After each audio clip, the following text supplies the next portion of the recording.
So how's everybody's week been? Well, it's been a little bit crazy today, but here we are. So, I like the guests, I like the topics. The show has got a lot of good stuff going for it, but today has been shit. Oh, yeah, obviously, but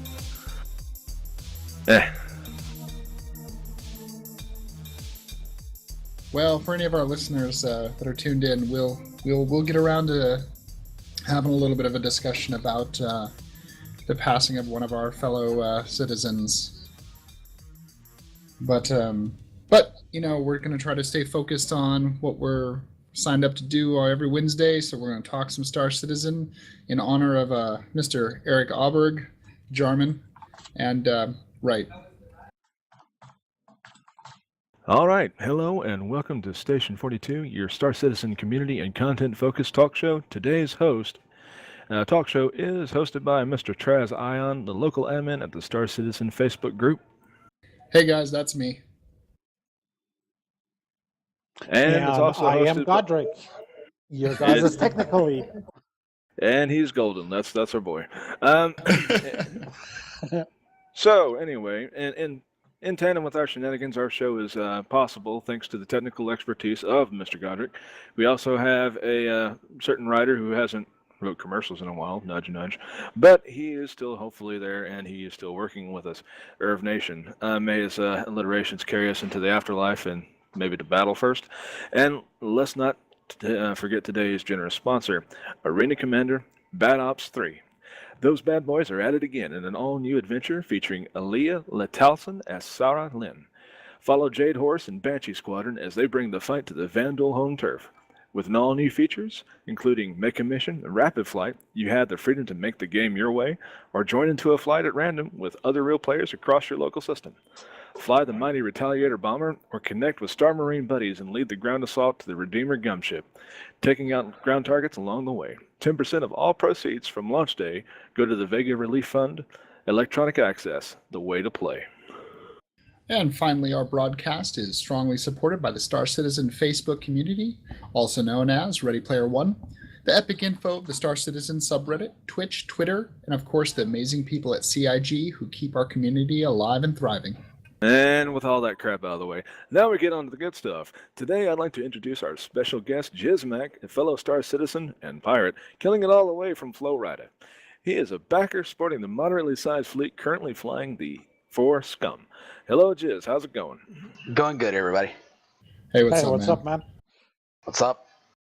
So, Jiz, it's good to have you on. I feel like you've been raring it a bit, chomping at the bit to say your piece regarding the often misunderstood dynamics of piracy in the verse. But before we dig into that topic itself, tell us why it's such a hot-button issue for you. What's the background? Well, I think that there's a big psychological gap in what we've been used to as far as MMOs are concerned. Players having the ability to choose whether or not they wanted to be in an environment that was PvE oriented or PvP oriented, and now that choice has been taken away. So everybody's used to the idea of ganking or griefing players. So that being said, there needs to be a clear line drawn between marauding and piracy and what the differences are. Oh, absolutely.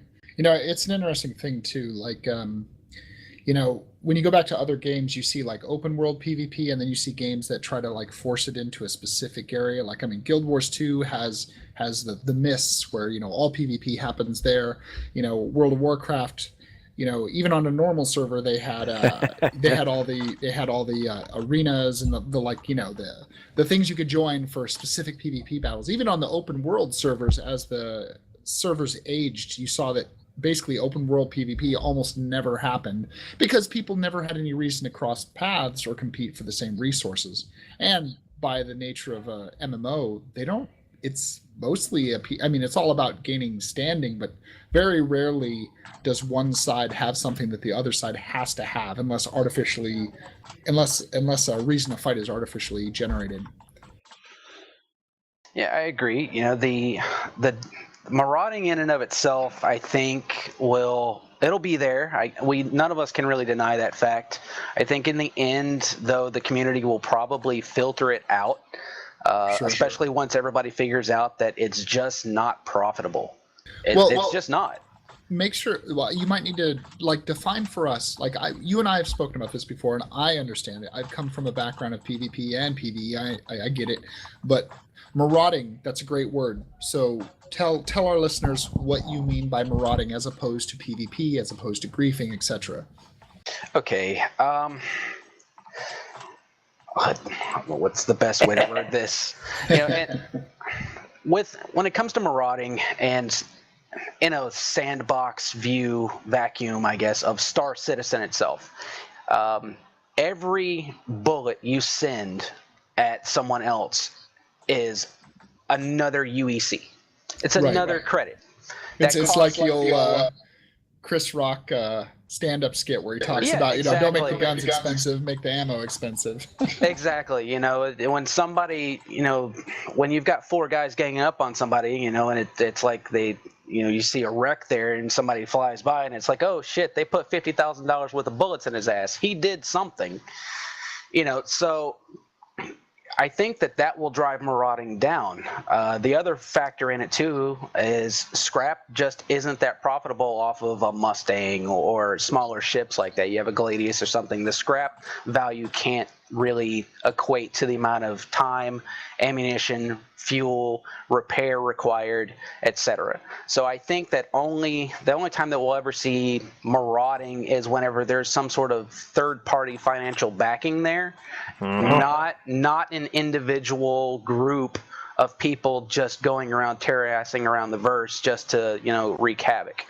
So speaking from my own ideals and own interest, I myself fly under the pirate banner, but really, in all honesty, I look at myself as an inverted bounty hunter. I look at myself as if the UEE uses bounty hunters, then why wouldn't the pirates use assassins?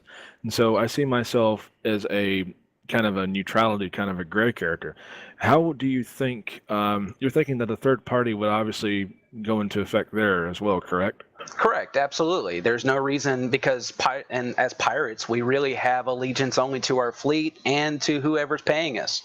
Certainly. All right, sounds good to me. Now, that's an interesting thing too. Like, for instance, the organization I run, basically the public front of it works kind of in a mercenary component, and and I've seen that in other games, when any smaller organization functions or tries to function as a mercenary group, and say they get hired by giant organization or Alliance A to work against Alliance B, and they do so until the term of their contract, they get paid their little lump sum, and then they go their way and they're open for business. But people are bitches, and so now all of a sudden, just because they've done a job for Joe Blow over there, instead of somebody approaching them and saying, hey, well, we'll pay you to come work for us instead, they're like, oh, well, you worked for them, we're just gonna kick you in the nuts because you're smaller than the guys that are really our enemies, so we can take out our anger on you much easier. So how do you think that kind of those dynamics will play into account of being a pirate? Because if you're in a pirate organization, that doesn't imply that all other pirate organizations are friendly to you. In fact, some of the baddest blood may actually end up being between pirates just because they share the same proximity, I suppose.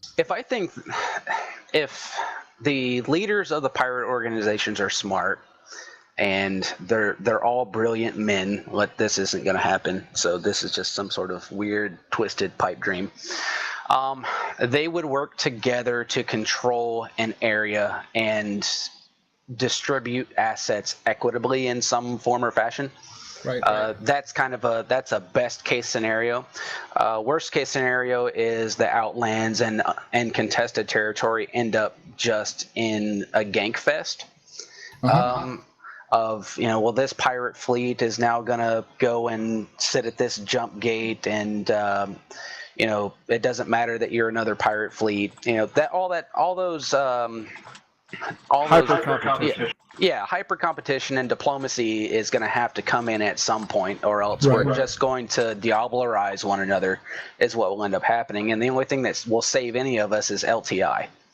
well, and that's it's funny that you say that, but the way that I'm seeing everything go down, I look at other games a lot. I looked at MMOs like Warcraft. I've looked at EverQuest. I've looked at City of Villains, for example, just to name a few.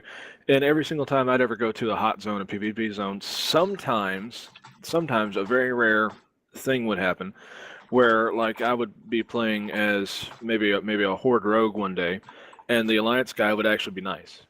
And then on the next day, that very same guy might have had his buddy killed by somebody that's in my guild. So all of a sudden, he's going to kill me too. Now that we've developed that silent but respectable, acquaintance.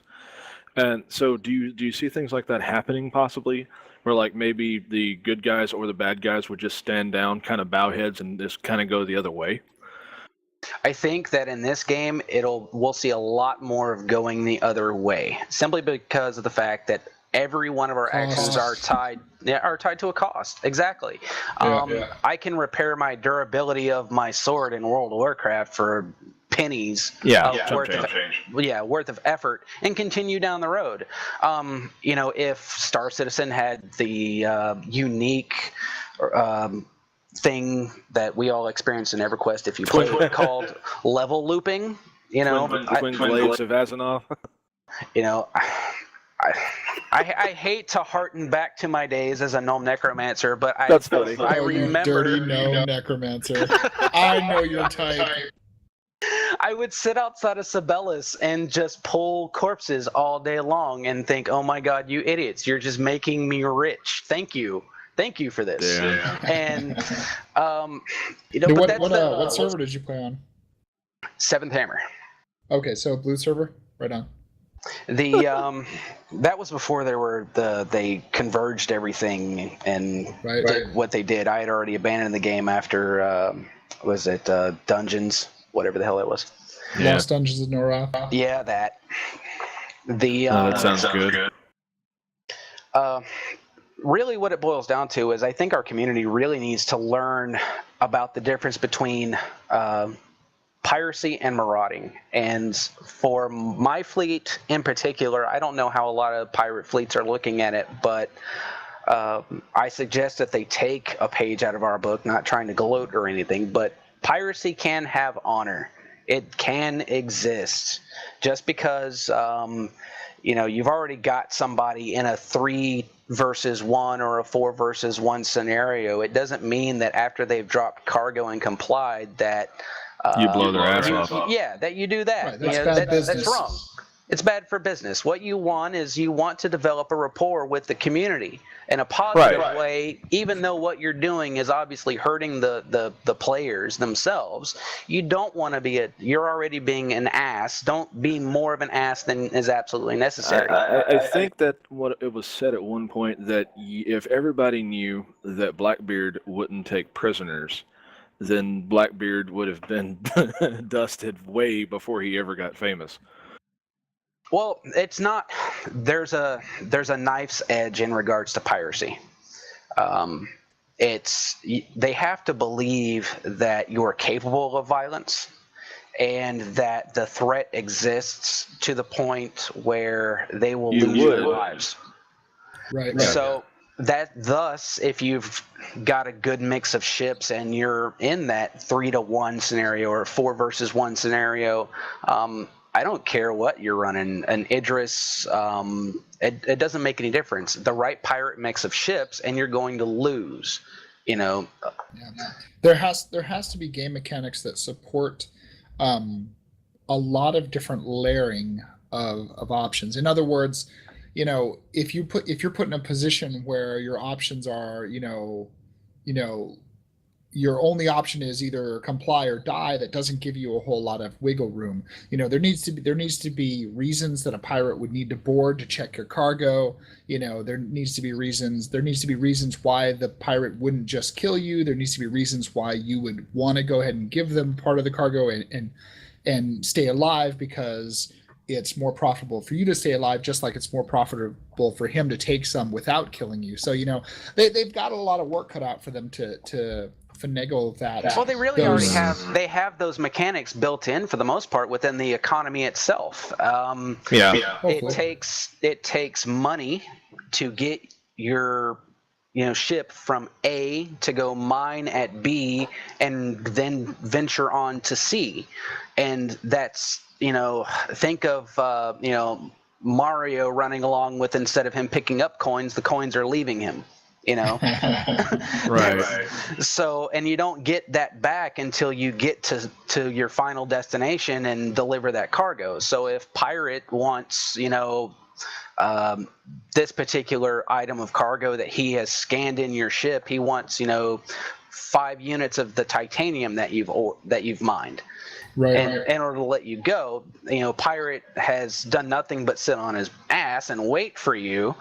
And he gets 5 units of titanium, and then you continue on. But I would interject here and say that sitting on my ass is still makes for very boring gameplay. Just can you imagine honestly sitting there and waiting and waiting? I can. I have multiple televisions and N64 and Xbox One. Well, it's true. And the thing is never underestimate what players will do if it equates to profit. I mean, the old school gamers that played in EverQuest, there were specific things that you would try to get that were deep in dungeons, that were far afield, super dangerous. But if you could get it rolling right, and even then, like you would spend 16 hours camping one thing, and there was a necklace that popped once a week that you could only buy from a vendor. So if you weren't there when it popped, you didn't get it. Let's talk about the halfling that drops. That's the super rare drop off of a worthless mob down in the bottom of like Chardock or something, where like I literally spent 3 months camping it about 8 to 10 hours a day, and I finally got it, and it was just ridiculous. And level 65 camping and going through your epic quest. Yeah, I mean we can have. Well, at least the epic had a statistical advantage when you got it. This was a halfling mask. All it was status to change your illusion. Man, okay, so like, honestly, I visited Baron Rivendare so much, I honestly think he was welcoming me with tea and crumpets by the time it was all said and done, and I still never got the damn Dreadsteed. Never mind that; that's a whole different game. But we get the point, that the amount that players are willing to endure in order to create an amicable solution. Just a slight little bitty edge up on other players, even just that one little bitty prestige mark too. Yep. So I was thinking about this. You were saying you were saying that you're interested in 5 units of titanium ore. What about there's other people that have made comments that if you studied the ships and you knew the prices of the ships and how much the ship cost, that you could effectively damage their ship enough to say, hey, I'm going to blow you up unless you give me credits. Do you think that we're going to have to go Moby-Glass face-to-face to transfer credits to another player? Or do you think it's going to be something that you can transfer from ship to ship? Do you think that will come with the app? I'm thinking... I'm hoping not both. I'm hoping it's not both, because that means that I could go up and I could just completely spray down somebody with bullets and say, "Pay me X amount," or I keep spraying, and in that way, cargo's never even a trade, because I can run around in my Vanguard and do that. Can I segue to the Buccaneer on that? Yes. Yeah, but do you want to? Sure, why not? My reasoning for that is just one thing: this new interdiction module. That is it. I think that for us pirates, we've got to accept the fact that if we want to boost our egos and we want to have that notoriety, and we want people to really fear us, we can't go around just killing every person we encounter. If we can. Well, think about it for a second. It's going to come down to this: you kill a player. What's the game result of that? What is the game, the server, the system? What is it going to automatically do for you? Right. I mean, there's got to be enough, I suppose, reasons not to kill a player unless you absolutely have to. Well, we already know you kill a player, it's going to issue a warrant. Right, but if you're already a criminal, that may or may not make a big difference. Yeah, really. But there should still be some kinds of, and I don't mean like punish the player for being a pirate. But I mean there should be some cultural reasons why not. Like, for instance, there's different levels of criminality, and I don't just mean levels 1, 2, 3, 4, 5. I mean like, if you're smuggling, you might get fined. If you're doing piracy, you might, go to a prison planet and then have some gameplay that involves getting out. If you're murdering people, then you may end up with a bounty on your head that involves, dead or alive. If you're doing things that, go straight out and are, considered, griefing, if they can find a way to delineate that separate, I mean, that's really challenging. But I mean, if they can do that, then those things require a meta punishment, because that's outside of the context. I really don't see where griefing can truly exist in this game. Well, it can, but it's really far-fetched, and it would involve an entire org being exactly just bored out of their mind and tailing one individual guy the entire time. Basically, it would be his handle would be Derek Smart. Sorry, bad joke there. Well, I shouldn't mention Speak of the Dead. But the point is that he would be a case in point and an example that you would honestly. He'd have to be that much of a target in the first place, and it would have to be an entire group of people that could camp the hospitals and camp the spawn points and just like cover the entire area and look for him. That would be the only way you could technically grief a person in this game. Well, he makes a good point that it's really difficult to tell about griefing because, at the end of the day, if you're attacked by somebody to you appears like no reason whatsoever, and you're like, oh, they're a bit of grief. Well, oh, sure, maybe. But I mean, it's also possible that maybe some organization's trying to take over that area. So they're trying to push all would-be merchants that cross that path out. So rather than giving two licks of shit about what cargo you're carrying and asking you to drop cargo, they're just willing to blow your ship up. I mean, and the thing is effective. That, it would be a good thing if they actually have full circle to credits to right. That's it's about driving the economy. And this is something like you were talking about earlier, and I meant to interject, but like we got segued. Is that it's a normal thing? That's totally I'm having okay. fun. I'm sorry, I'm enjoying this too much. But so basically, is that for instance, the cost of running a military ship? They've talked about how military hardware is basically going to be higher performance but higher maintenance costs to keep it at that peak performance. So that means basically you're like you were talking about Mario running on down the road, instead of collecting coins, he's dropping coins in order to make his journey. It's the same thing. You might look at military ships as basically they have no way to bring in revenue. They have no cargo. They can't trade anything. They can't carry cargo. They can't, run those kinds of missions. They can get paid by somebody to guard them, but that person that's that's paying them to guard them has to be making enough money in whatever they're doing, whether it's mining, whether it's transporting cargo, whether it's mercantile, whether it's some other kind of mission, some other kind of science endeavor. It's an endeavor, science endeavor. You like that? Anyway. That's funny. But whatever they're doing has to be making enough money to both justify the cost of the mission as well as justify the expense of whatever military escorts they have. So the idea of having an Idris and just rolling around with an Idris seems a little bit like I don't really know that the game should include missions that allow you to roll out in your Idris and just make money hand over fist. I don't really care that you spent $1,000 on it. I think that that ship should be used in the manner of force projection, which then allows people who are running economic models like mining and trading and things like that behind those protected lines, and then they pay the cost of keeping that Idris afloat. So basically it becomes an organization-wide endeavor, not just even the crew, like not even just the 37 people that you might get onto that, whether they're a mix of NPCs or PCs. We have 4 of them, and we plan they will stay parked until such time as we decide to bring out the beat stick on somebody. I have 4 of them. They're not like they're not something you just fly around because, oh look, I have an Idris. However, yes, no, you're correct.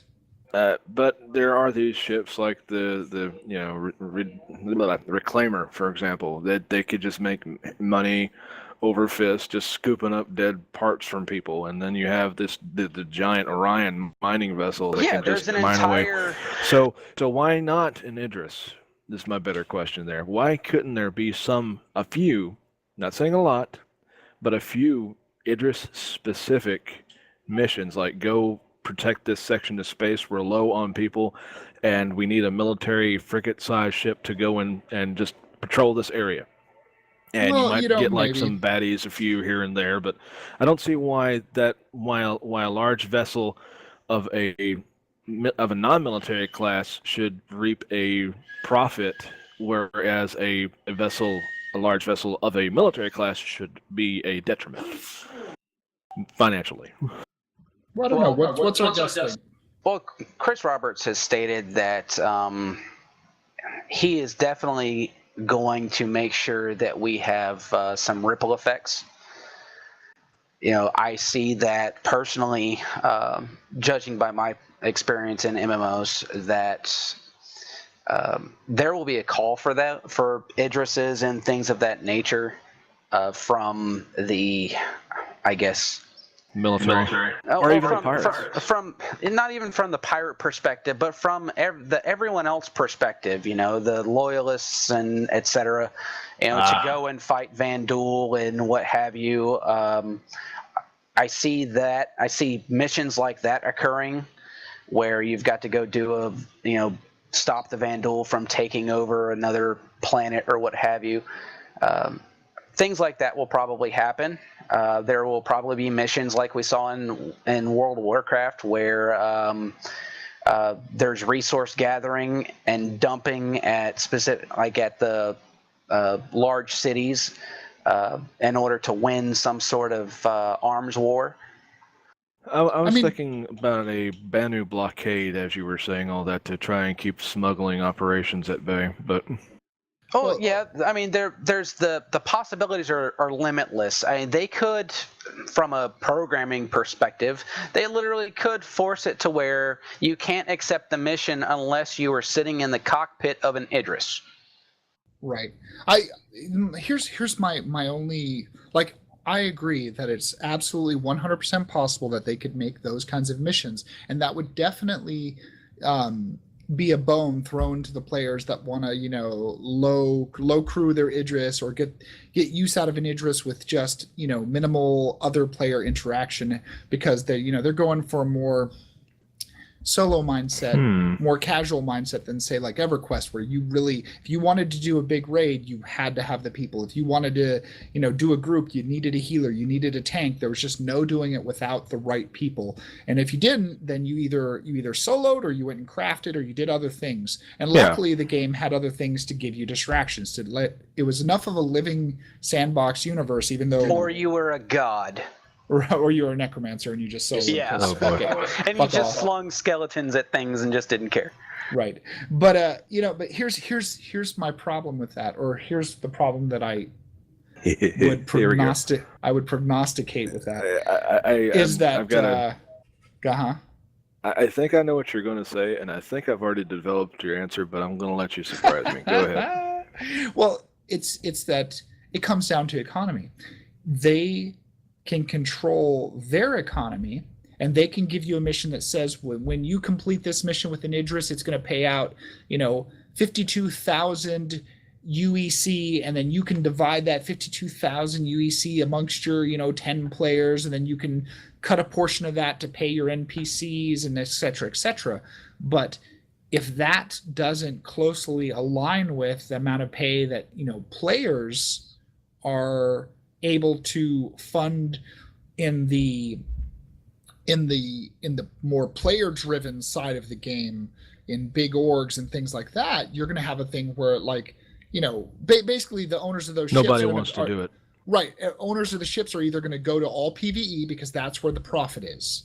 And if it basically by how they control that, like what prices they set on that, they're either going to drive players completely to PvE or completely to PvP. So the idea of having like a perfect balance where, you know, it's about even, that's going to be really tough because the cost, I imagine the cost that players, how profitable player interactions are is going to fluctuate wildly based on demand on one edge of the verse versus another. And unless they can somehow they can make those missions have a dynamically changing payout that somehow mirrors player-driven payouts. When I think of an Idris style quest, I actually think of a dungeon raid of sorts. So Sure. basically, you don't get to do it in some games. Obviously, you do. Forgive me for that.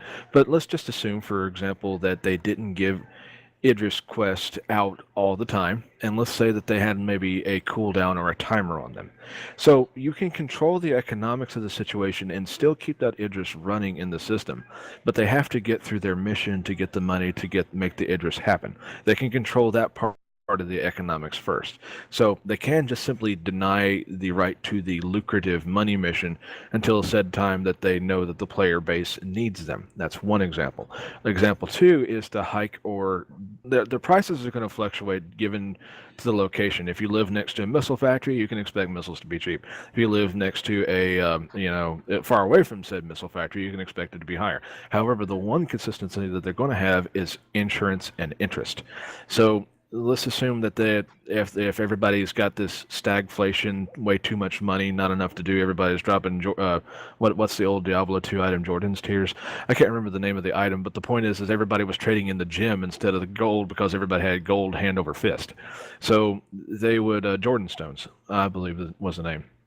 But the point, what I'm getting at is they can, if the money's too high, they can simply say, okay, here we're going to the insurance cost is getting higher, tick, tick, tick, tick, tick, by just little points that you wouldn't hardly ever see shadow inflation. And then if they flipped it around and if they didn't have enough money, they could say, oh, hey, look, here's another quest. So maybe I mean, still, that's another form of tying it directly to. Basically, you're still talking about just a different method of dynamically tying it to what's currently going on in the player side of things. The more organization and huge numbers of people, not necessarily all banded together, but the people who aren't necessarily running just straight up PvE missions. And whatever the solution they go with, I do agree that if they can tie it dynamically to the player payouts, so that it doesn't become the default go-to. Oh, sorry, buddy, I don't want to hang out with you today because there's this sweet, juicy PvE mission that I can't pass up because it pays 3 times as much as what my org or what running solo is going to earn me. It just yeah. Well, harder fights, and this is one of the things that the PvE people, and I think Jiz can back me up on this one. That's horrible to say it like that, but the point is that. Well, at least you didn't say Jiz on your back. Well, exactly, Jiz back. Anyway, I gotta hurry back. No, bad jokes aside, the point is that if you look at it from the prospect of the PvE missions, should always kind of happen with frequency. You want to be able to develop a relationship with the people that are crewing your ship. You want to be able to actually have that, because what is an Idris but a different way of a dungeon raid? You have all these people working together in tandem to do these specific roles. A healer would do one role, a tank would do another role, a roguish character would obviously help out somehow. I'm not sure how, but they're there and they're useful. I think at least that's what they used to tell me. The point is that everything is kind of like a dungeon crawl, and in that mentality, you should be rewarded for harder dungeon crawls. You should be rewarded for harder dungeons. And the thing that I'm probably going to get flamed on is that PvE, from a combat perspective, PvE is never going to be as difficult as PvP from a combat perspective. Sure, and the reason for that is because when you go into PvE, you learn the mechanics. Choreography. And it is. Yep. It's choreography. You never take a risk that you didn't choose to engage in. That's why PvE is inherently not. I'm not saying that there aren't some really hella difficult raids or game mechanics. They're there. I'm not saying that it doesn't take skill to be good in those roles, but player versus player means that you can be in danger and not even know it. Unlike PvE, where the only time you're ever in danger is when you commit yourself to that danger. And so when I see the way that these things are, basically Chris has stated that he's putting out the golden mystical fruit out in the land of hell, fire, and brimstone with all the PvP players. And so you use those missions in the PvE element to build up your finances and to build up your teamwork and camaraderie, to go out and do those PvP missions that actually have the high risk and have the high reward. That's just my viewpoint. Right. Well, for me, I plan on playing both sides of the fence. Just because I'm a part of a piracy organization, it doesn't mean that I'm not going to be, in a position to move product from the pirate obtained through asset redistribution, as we call it, and move that elsewhere. That's why I don't really plan on engaging anybody as far as killing them. I will shoot you if you try me, but I don't see piracy as stop with the bullshit people of I'm a pirate, I'm Yar, I'm gonna kill you, because that's marauding, that's not piracy. Yeah. Well, it sounds to me like what you're doing is you're aligning yourself with an organization, and the organization is aligning itself to do whatever it needs to do to accomplish its goals. And not all of those responsibilities involve, shooting people up and taking their stuff, because you've got more complicated, mechanics. Yeah, there's more mechanics to it than, hey, you drop cargo, and because once we have the cargo, then something has to be done with it. Right. Yep. That's my biggest hitch for not being a full pirate, is the fact that you have to be able to collect said cargo. And then you have to be full pirate. My point, though, is that the cargo is in and of itself is actually a difficulty. Yeah, it is. Because you gotta fence it. You gotta collect it too, and that involves getting out of your ship. Actually, that it's not going to. We will have modules, tractor beams, where we can just suck stuff right into the back of our cargo base. Well, we have to see how that works out. I mean, yeah, I'm worried about that too. See. Well, we know that they have some cargo components. If that shitty Star Wars game or Star Trek game can do it, I'm sure that CIG can do it.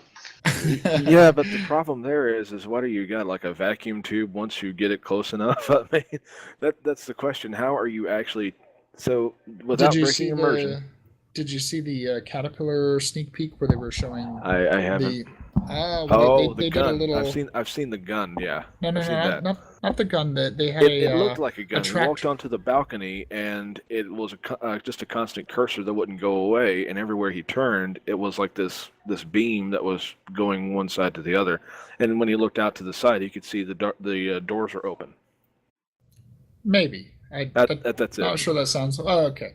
But anyway, I mean, the thing is you're going to have some cargo that will have embedded 6 directions of freedom thrusters on the cargo, that it's been like upgraded cargo, that you can set waypoints, and it can, and you can cause it to fly itself into the cargo bay. But then you do have some cargo that you have to manually, pallet jack into your cargo, and as well as you can actually take items, loose items, and throw them down, and they will adhere to the grav plates. That's something that, like, when we talked about the cargo episode a couple episodes back, we talked about stasis fields, and I think that's the one benefit of having, say, a bunch of crates, is because the crates will interlock and then lock in, whereas if you have loose stuff, it can only lock onto the floor, so you can't stack a bunch of loose things. Yeah. By the sound of it, anyway. I've been worried about cargo for a long time, and that's the reason why I gear myself heavily for fighting too. Is mainly because of my concerns with cargo. Anywho, I don't plan on doing much fighting because I don't see a need for it. How we plan to run things in SCUM is, outnumber our opponents. It's a bully mentality. If there's 4 of us and 1 of you, and you can't jump away, and one of us just EMP'd you, you're just kind of a sitting duck, and you're going to do whatever we tell you to do. Well, right. You got to run them. I mean, as a cargo carrier, if you're hauling cargo and somebody gives you the option of, hey, drop 10% of your load, or we're going to blow you up, and you're like, well, I can still make a profit and come out of this without being too much worse for wear by doing so, then it seems like that would be the logical sense, especially if you're dealing with people that have a reputation of carrying through exactly, as they say. Yeah, I mean, I'm sure that in the first 6 months to a year and a half, we're going to have some crazy fools that will try all manner of things. But I do want to play devil's advocate for a moment in regards to piracy for all the players that are not pirates. You have this thing called a star map. I suggest that you learn routes that have multiple exit points. There is a thing in real-time strategy games, we call these things choke points. It means that there is one way in and one way out. Don't go to those. Well, I think most people are worth their salt are gonna figure that out pretty quick. So at least only make the mistake once. I put nothing past humanity. Well, fair enough. I don't either. So Go ahead. Go ahead. Beat you to it. All right. So Jizmak, you talked about not being as interested in the 2.4 mechanics. Why so? There's lots of new interesting criminal mechanics in play, even if none of them really allow direct piracy yet because there's no cargo. But I mean, do you have access to 2.4? Yeah, I absolutely do. When I do play it, I'm usually either tweaking controls or tweaking settings or just exploiting the Ovalax game mechanic.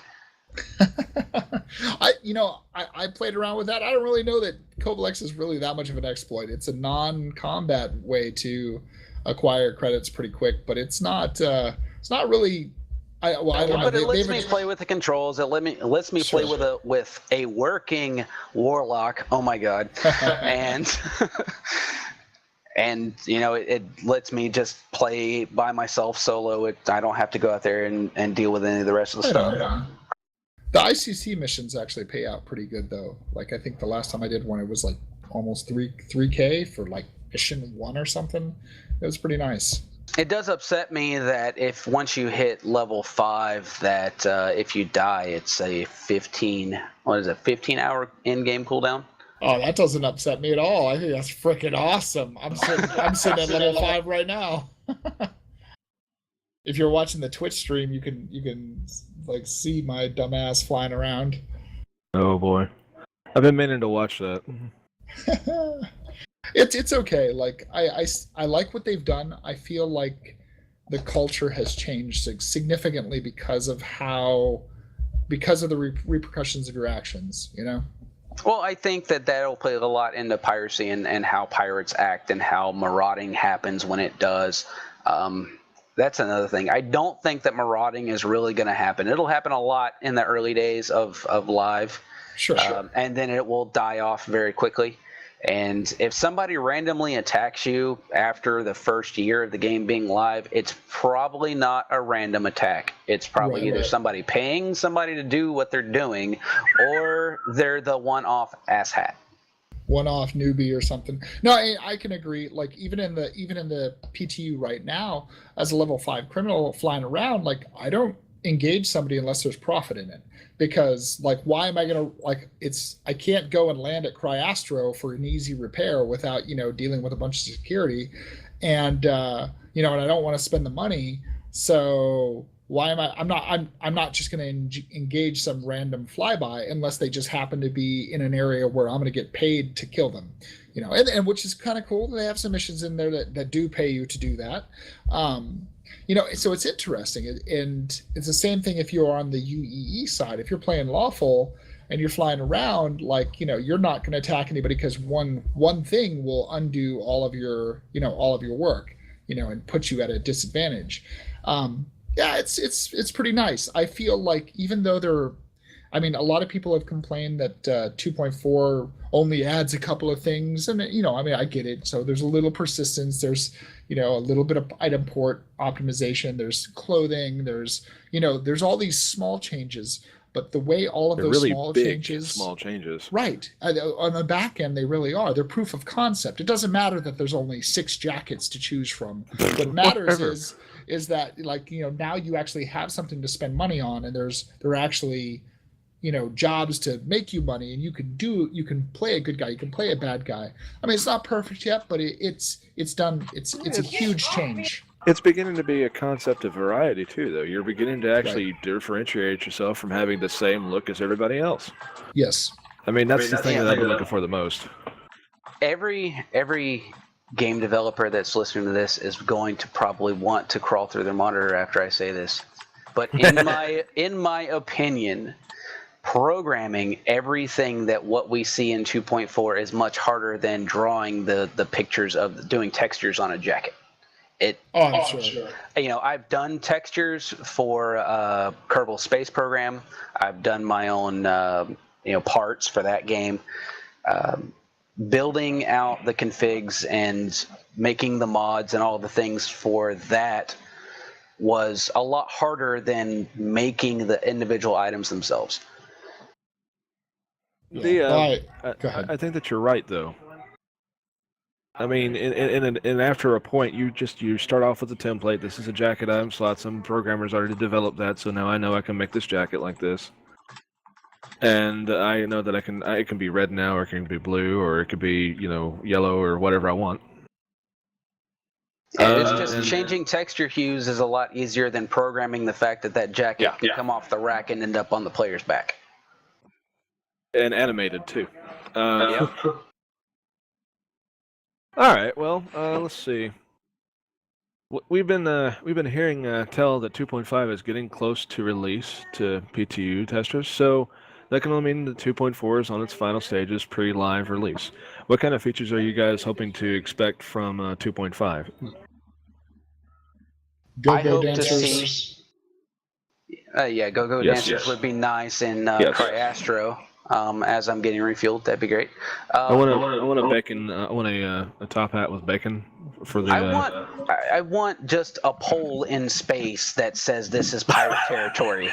Just something in space that says, if you have a wanted level, come here. Abandon all hope, ye who enter. Just give me anything. Give me a fucking asteroid with a plate on it. Something.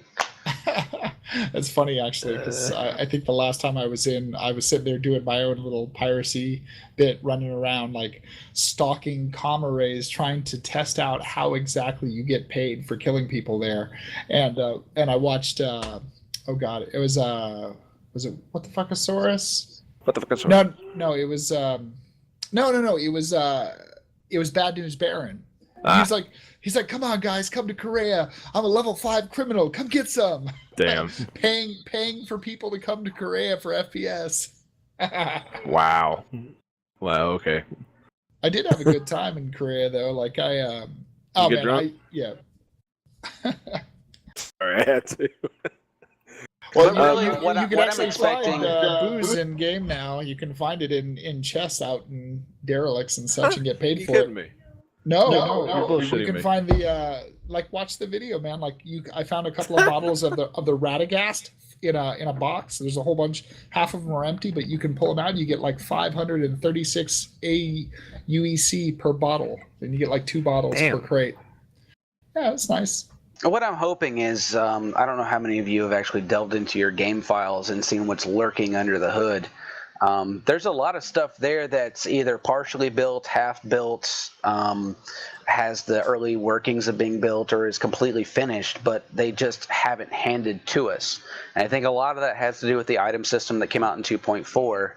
2.5, I would like to see a lot of the stuff that's already completed dumped in. There's a lot more weapons and stuff in our game files that we don't even get to use or touch or play with. Yeah. If I had to pick something that I wanted, I would want to actually see Nyx.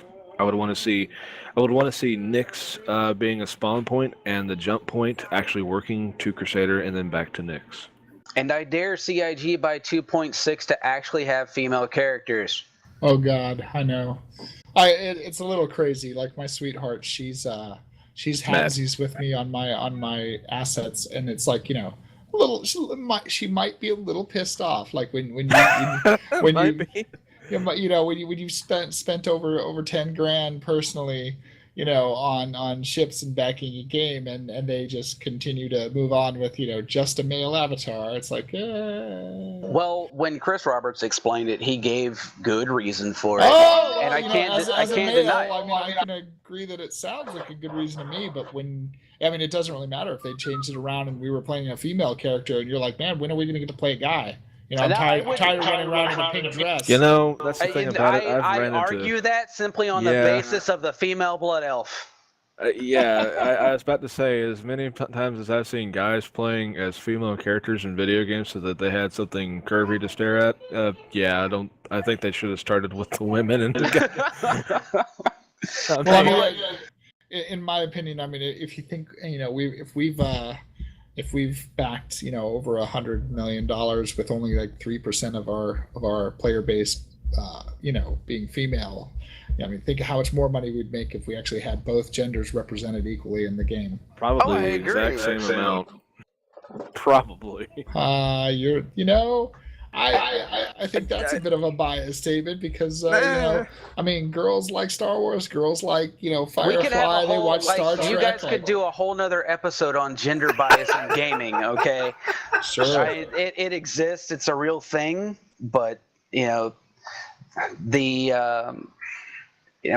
I like talking to the hardcore female gamers that don't really look at gender, and they look at the game. They don't look at, I don't get to play as a representation of me. I get to play a game.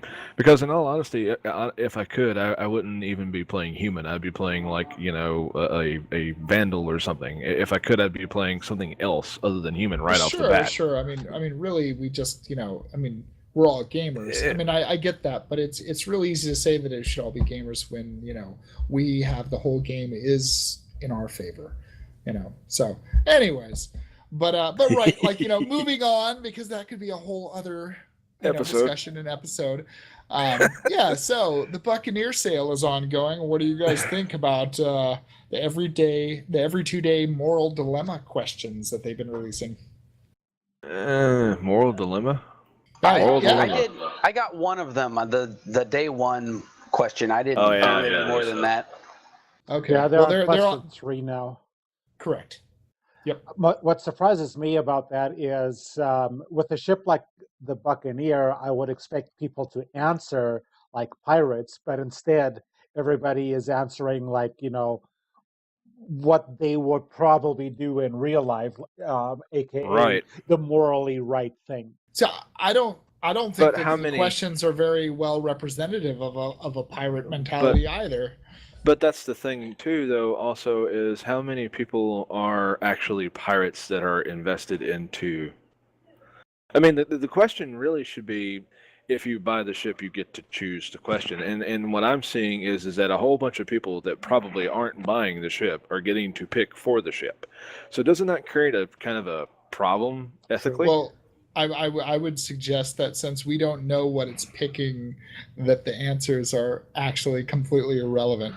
Now, here's the thing. I love what they're doing, but I don't necessarily think the questions have been great. Well, here's what I think it is. I think that the dev team has 2 competing ideas. Both are completely fleshed out. They think both are ridiculously awesome. And they're letting us end up deciding which one it is without being able to tell us which one it is. Right, but answering questions when you don't know what you're getting for it means that you know, it's not, I don't know. Well, but at the same time, though, how many of those questions that are being answered are answered by people that are really just not interested in the ship at all? My point being that so they could really just kind of, you know, even if, I don't know, maybe I'm nitpicking here, but should it be that the people that have gotten the ship should be able to choose to a degree more than the people, you know? I think so. It would be nice if my vote weighed 10 or 2. Yeah, whatever. Just a thought. I mean, it seems kind of funny that that voting system is still wide open. A guy with an Aurora who might not ever be interested in the ship is getting to weigh in on the future of said ship, even though he does not know what he's picking. He's still getting a hand in to that pot. That's what I'm Right, saying. but it doesn't. I don't know. So he's basically picking the item that I will probably rip off of it and then sell anyway. Yeah, that's kind of what I'm looking at. It's like, oh great, I got. Thanks for the Omninsky 6s that I'm Yeah, just gonna really. like trash. Appreciate it. Yeah. Uh-huh. But what do you guys think? So being that what it is, what do you guys think what do you think it'll be based on the results? If it's the good guy result or the bad guy result? They said that it was 2 items that cost 1,800. Oh, actually, the original statement I believe was over 10 size something that was already there, and it was a size 4 weapon. And so it was available in Voyager Direct. So that only leaves 2 guns. It leaves the Covenant and it leaves the Revenant, I believe. And Right. the Revenant is the chain gun, and the Covenant is the burst damage. So they could be doing it in a joke of like where you see the group people, and then you see the wolf being a single shot, and the group of people being the multi-shot, the Revenant. Maybe. Or it could be the a different mentality that like the wolf is an assassin, so maybe the gun does a huge amount of burst damage, so maybe that's what they're looking at, lone wolf in that regards. But I'm not really sure which one is which, but that's just the speculation. If I had to pick a gun at the moment, it would probably be the Revenant for myself. Yeah, I guess so. I guess I missed where they said it was something that it was already in. I thought that they were building something new. They're not building and that something they had new. specified that it was going I to thought be it was. over. I thought it was something new as well, and they had just mentioned that this item was going to be X amount of UEC or whatever. Right, fact checking, over- Bill. I may have read that wrong. I'm fact checking. Give me a minute. Y'all go ahead and yatter. And then ATV was talking about the interdiction module for it. Right. So I I love mean, that part. I could see like one being like a straight weapon and the other one being like an interdiction. But I mean, I don't know. Anyways, I do like what they're doing, but I felt that it was kind of meh overall as far as execution. But then again, I think they had to throw this together as a last minute kind of aside because they had a game that they were supposed to be releasing, like another game, like the mining game or the Flash game and such. And then they decided it was too boring, so they canned it. This is the exact paragraph. Every Drake Buccaneer sold during this concept sale will include a special weapon add-ons package courtesy of Voyager Direct. The bundle and UEC 10,000 plus value will include a weapon add-on currently available in the StarCitizen, which can be used immediately in other ships. This bundle is included free of charge for every Buccaneer sold during this introductory offering. So are they talking about like In addition to. Right, I see that. Huh. So, yeah. We don't know what the hell is going to be on that size 4. Add-on currently available stars, which can be used immediately on a weapon add-on, not a weapon, a weapon add-on. So that could be like the cutlass mount. So that would be the cutlass mount plus the size 4 gun, maybe. Yeah. I don't know. Well, no, it apparently comes with a size 4 gun or size 4 turret on it already. So apparently we're getting 2 things. Package indicates 2 items. Yes. You think of the package as just kind of like a thank you gift that you get for shopping at Target. Yeah, I can see that. I'm looking for more information. Keep on. I'll give me a minute. I'll be back. I do foresee, a Warlock and a Buccaneer paired up with a Cutlass Black or a Freelancer being. My man. I do foresee that being a wonderful thing. You have no idea what I was talking to Traz about just the last week. As a coincidence, I happen to have 2 Warlocks and 2 Buccaneers. It's definitely very heavily armed for its frame. So I mean, hopefully it'll be cheap to repair and easy to find the parts. When you're in places where lawful part acquisition is a little more challenging. but I don't think it obviously it won't be too heavily armored. Yeah, have you guys read the first Q&A that went up today for it? No, I haven't yet. I have, and I loved the. There's a particular question that just had me all happy. You want to? I'll go ahead and spit it out, so everybody's just looking at me, waiting. Quit looking at me like that. No. Uh-huh. The thing is that they were asking about the space behind the seat. Behind the seat actually has a weapons rack with space for up to 3 weapons, including a sniper rifle. So you actually are carrying your FPS weapons with you as you fly. Yeah, that's pretty nice. That mean, is I- very fuzzy. I mean, right now we just get in and it just magically works. But it'll be interesting if small details like that actually change the kind of ship that you want to fly out with. Because I mean, you might have a ship that you favor more, but if it doesn't have the internal personal space for things like extra med packs and extra FPS weapons, then you may not want to take that when you're doing something that's going to be a mixed bag operation. I'm still looking for more information on that gun. Right on. I think it would be interesting if it really is something like you're talking about. It could be a mount, right? Because they Yeah. talked about it being a turret, but personally, I just want it to be fixed. So, like, please give me whatever the stupid fixing mount is, so I can just slap the biggest gun I can put on it that's forward facing. Well, see, they have a turret in place, but you had to buy the Hornet Flashfire is what goes on that one, and the Cutlass Flashfire specialty mount. So Right. that's 8,000 right there, and then you have the cost of the gun itself if the gun is coming with it. That's still an assumption in my head, but the gun Right. itself, I want to say, was about 10,000. Like, give me just a second. I'll dig this up still. Oh yeah, I'm looking no for worries. I'm looking for the cost of the weapons. So moving on then. In the meantime, so I like big guns and I can't 2.4. lie. When the Sorry. 2.4 goes live, I guess we're expecting the Reliant, the Starfarer, and the Gemini to go on sale again. I think they've confirmed that. Any of you guys looking to pick any of those ships up? No. No, say that one again. You said the Gemini and the Reliant? Yes, Starfarer, the Starfarer Gemini. He is yawning, folks. I know. I'm sorry, and the Reliant. I had some nice, dark beer. Coffee. To wash Coffee is the the answer. bitter flavor of this night. No, this day down. we got people in SCUM that want to do all that fun stuff with those ships. Very few of them, but Now that's an interesting thing, though. I mean, if you say few, that's risky. I mean, you need support operations for any organization. It doesn't matter. I mean, what happens if you end up with where everybody wants to play FPS? Like, Can need you your tanks, imagine? you need your healers. Can you imagine though actually pulling a full metal jacket and being the one Reliant guy with a news van while everybody else is getting shot to pieces? It's like, that's a brave sucker. I like him. I want him on my team. He hasn't left yet. That's because he's stranded. Oh, okay, never mind.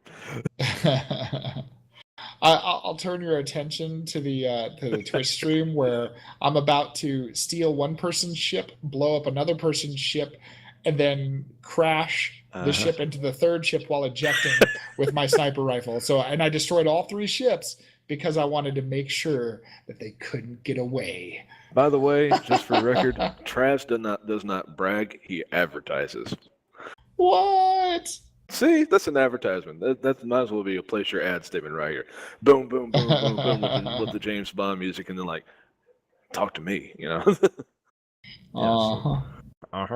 got to put it on you. It's just I was just enjoying the new Korea with its awesome come kill the defenders mechanic. All right, so on questions. Where the heck is that question? Okay, sorry. You know how it is. So, how's about it, Jiz? Did you actually pick up a buck by chance? yeah, I did. 1 or 20? One, and I dumped my freelancer to do it. Oh. I hate it. I hate it when somebody has to dump one for the other. Oh man. I didn't have to dump it. I played with the freelancer. Yeah. I thought that it was going to be more than it was, and it was just a Well, disappointment.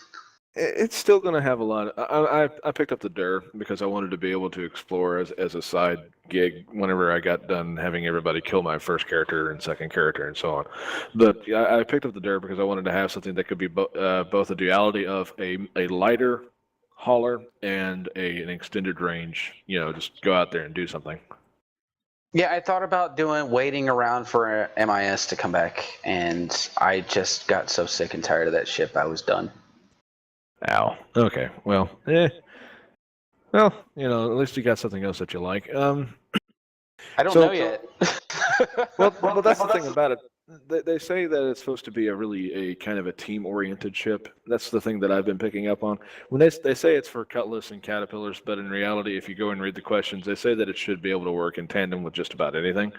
And that's what I'm looking for in my ships that I pick up myself is utility and ease of use for anybody and everybody that should they want to fly, or if I get pissed off that one day and just want to throw 5 ships at a single person, then Yeah, in Piracy, we need a lot of one-trick ponies. Right. Makes sense. Makes absolute sense. No, I just wanted to know if you pick one up and what your opinions of it are going to be in general. It's Drake. It's Piracy. I do like Drake. I love the Caterpillar for it's going to be a workhorse, and I like the Cutlass because it looks so much different than everything else. If you want me sitting in my chair under simulated orgasms, give me interdiction and EMP on that ship. Yeah, nothing about OP on that one. You wouldn't have a single hard point left. You just this is the ship that stops people. Does it kill people? No, it just stops them. That's all it does. I wouldn't care at that point. Yeah, it's like, I'm never going to let you go anywhere unless you start doing your cargo. What a way to troll somebody. That's even worse than killing him. Killing him at least sets him free. Oh, man, that would suck. All right, you guys got any last-minute topics before we roll out into community questions? Yeah, I got... Go ahead. I was wanting to pick your brain about what you think about the Cutlass Blue. Ooh. Well, the Cutlass Blue, I mean, I think that when they do the retool of the Cutlasses, they're going to have to answer some of a few questions. Well, here's the problem. When they came out, they had a design philosophy that they talked about how, when we come out with variants, we're never going to put out one variant that is just hands down going to be better than the other variant, blah, blah, blah. Super Hornet, cough, cough. Well, but the Super Hornet's not. It's a lot larger. It puts off a lot larger signature. It's got more weight to it. It handles differently, and all you get is an extra, the ball turret. I mean, really, I don't like the Super Hornet. I will usually fly an F7C that I've equipped the ball turret in if I want the guns, or that I'll fly the Ghost. But anyway, whatever.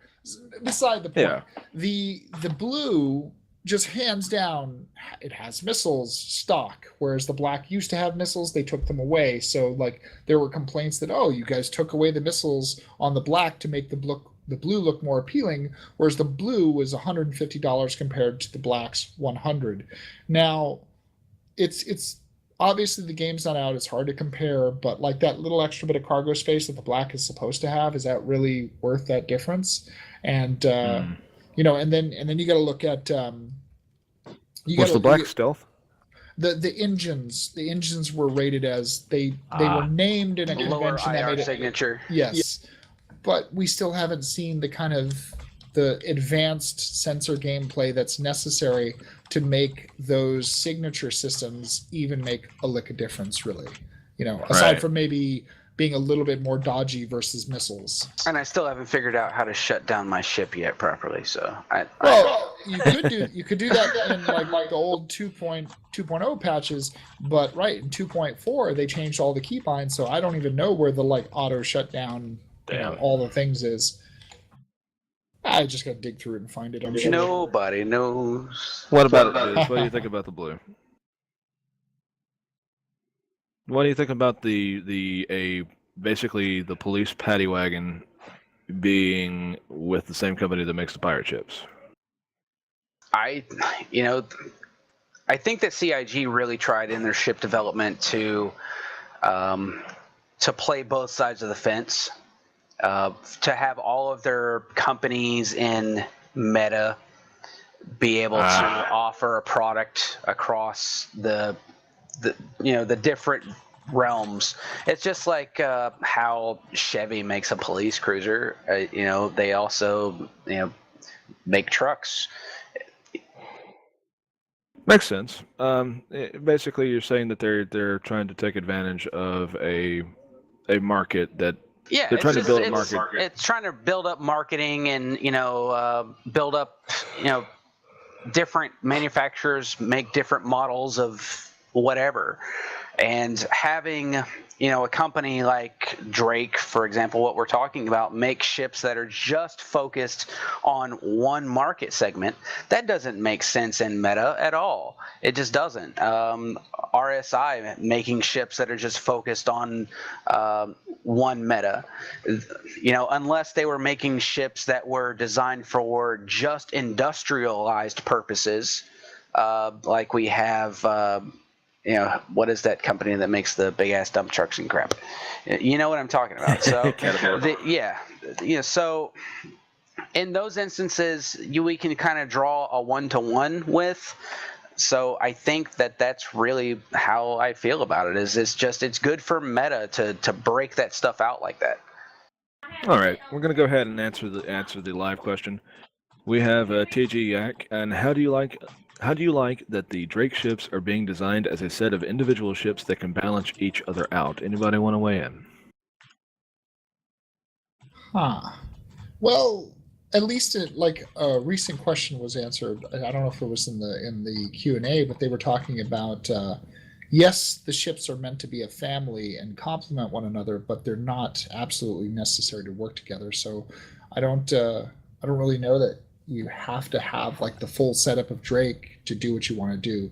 There's no particular benefit that's gonna, if you're flying like say the Buccaneer, there's no advantage of flying the Buccaneer over any other ship in that role other than your personal preference, with say a Caterpillar or a Cutlass. I honestly like the fact that they're trying to match them in pairs, but if they've stated in the questions, if you want to take a look at it, and I'm going to call him out by his original name because he's a buddy of mine. John, if you go and you look at the actual website, there's a new Q&A out, and they've stated in there that nobody has to actually fly with the Caterpillar and the Cutlass to get the full effect of what the Buccaneer is intended to do. Right. Or in the case of any other ships, I'm thinking that a Cutlass would work just as well as a Freelancer for just simply being a cargo hauler. I mean, it just happens to have a little bit more teeth, and you trade it out maybe fuel efficiency for said weapons. They're really trying to make it versatile. Jiz, you want to weigh on that one? Why was you? He's fine. Not my cup of tea. Okay, fine. I'm going to keep doing that. It is what it is. I'm sorry. Sure. It's okay. It's just not a part of the game that I really focus on. My focus is really econ based. Right. That's okay. All right. Well, I got another community question. Curtis Halbert posted up a few questions. Question number 1. Do you think in-game will simulate political divide between worlds, perhaps xenophobia and such? Absolutely. Hell yeah. I hope so. I really hope to.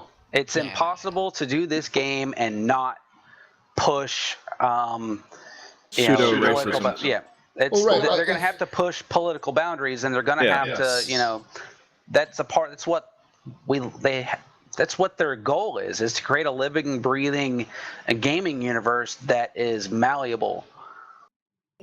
For the most part, mankind is very tribal. My people deserve better than your people, and particularly myself. It's about supporting the people that you know, and also secretly yourself as well. We won't admit to that, but at least I honestly want Ion Traz to have great things and a great life, and I honestly would want for Godric to have great things and a great life, but I don't know who I'm taking that from in the process of wishing that.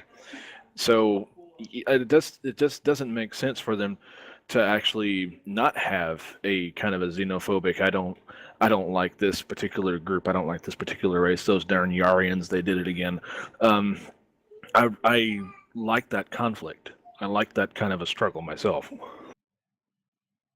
I think, and I think all three of us have played EverQuest. We're all familiar with how expansive the faction system was, how every little thing that you did or the choices you made about your class, your deity, your race, your starting city, all of those things affected your faction with all these other different factions, and then your actions in the game, whether it was quests or the monsters you hunted or the people you helped, the players that you killed or didn't kill, all of those things further impounded your factions.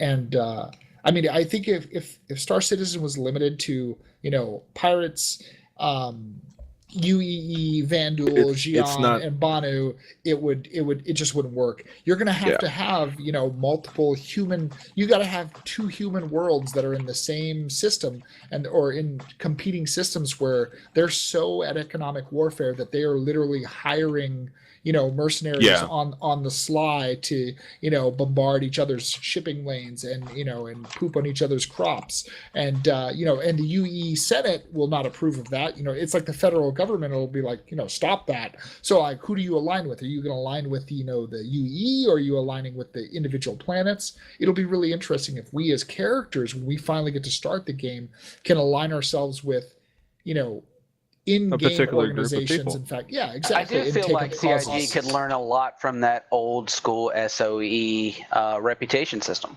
Sure. Well, I don't think that they're far from it. They've got some of their senior high-level designers that have backgrounds in Ultima Online, Star Wars Galaxies, and EverQuest. So I think we're good there. I believe that that's where they're going to go with it, because it seems like the natural evolution of where it needs to go. I mean, that was probably. I've never played another MMO that had a more perfect reputation system than EverQuest, to be honest with you. Right. For those out there that have never played that game,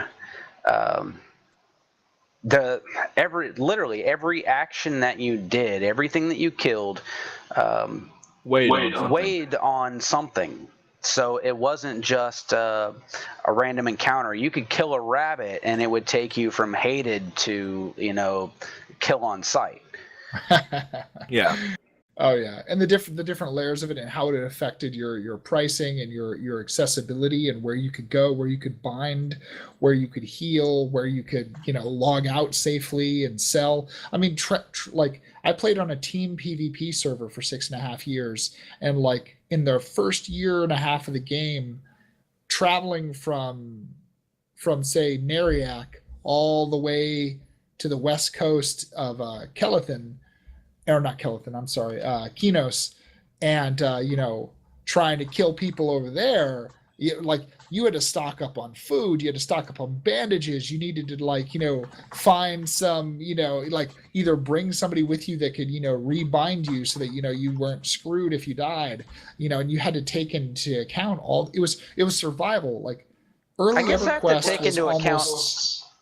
I guess I've taken into account all the things that I got to do by myself that none of you could do. Right. Well, it depends on the class you played. The Necromancer is a really powerful class. I played a Necro as well, and it was something else. But yeah, my main character was a rogue on a PvP server in a game where rogues were very much not balanced for PvP.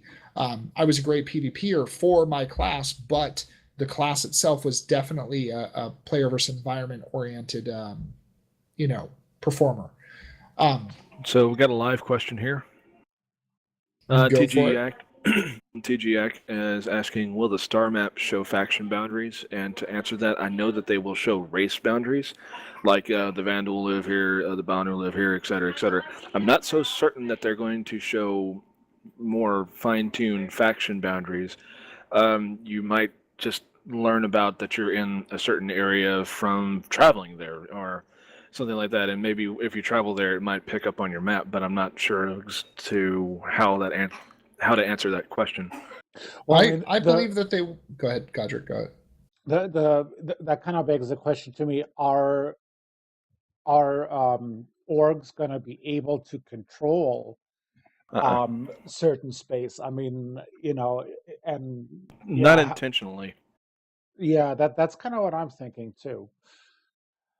Well, it's hard to say because I mean, like you look at UE space is supposed to be this, massive, billions and billions of people. So, when you look at an organization like the largest organizations in Star Citizen with, anywhere from, 4,000 to 10,000 people, between their mains and their affiliates, those are still technically kind of tiny. So, I mean, really, every player organization, no matter how large, is still just basically a small business startup.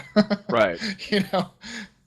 Yeah. We're basically a tiny little mom and pop store for something. Well, it's Right. already been stated that if we the players get froggy, the devs will get froggier and stop that. Right.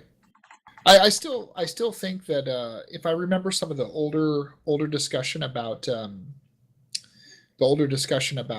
how the star map would work, is they had talked about wanting it to be able to track a variety of metrics, and that based on what application you paid for in the game for your Moby Glass and how many things you had personally discovered or purchased from other data brokers would vary how much information you would have accessible on that map, and you'd even be able to designate which portions of that were viewable to guests. Like, so if you had a guest into your hangar, once you can share your hangar with other people, you might classify certain things so that it doesn't show up unless you have the clearance to toggle it on. Yeah. So, we are you finished with that point? We have another question. They're coming hard tonight. There you go. Yeah, Right, go for Jiz? it. That Bad sounds joke. legit. I knew it. I love it. That's how we go, baby. There you go. Coming on strong. Anyway, how would an org even claim an area of space? That's from Techie Marines. And the hypothetical there is that they wouldn't actually be able to claim it in game. What they would try to do though is, well, go ahead, Jiz. You were gonna say it. Claim it on the star map or have that reflect in some kind of wide area known without just a map saying this is owned by such and so. No. Claiming a territory would become a word of mouth thing. No. Just by trial by fire. Eventually, if you throw enough lead, people will get the hint. I agree. That makes sense. If you throw enough lead, but also if you have enough people. So the way that the instancing is supposed to work is that 50 people per instance, or maybe 60 people per instance. What you're going to try to do is you're going to try and rotate around the spawn areas. For this to actually be effective, and I don't see it happening unless you have a really, really bored and in desperate need of entertainment player base, they would effectively just rove around into the jump point entrances. Like there might be a huge range, but basically they'd fly patrol around that area. And as soon as somebody hopped in, they would ghost them there and, with a message saying, don't enter this area again or we'll blast you again.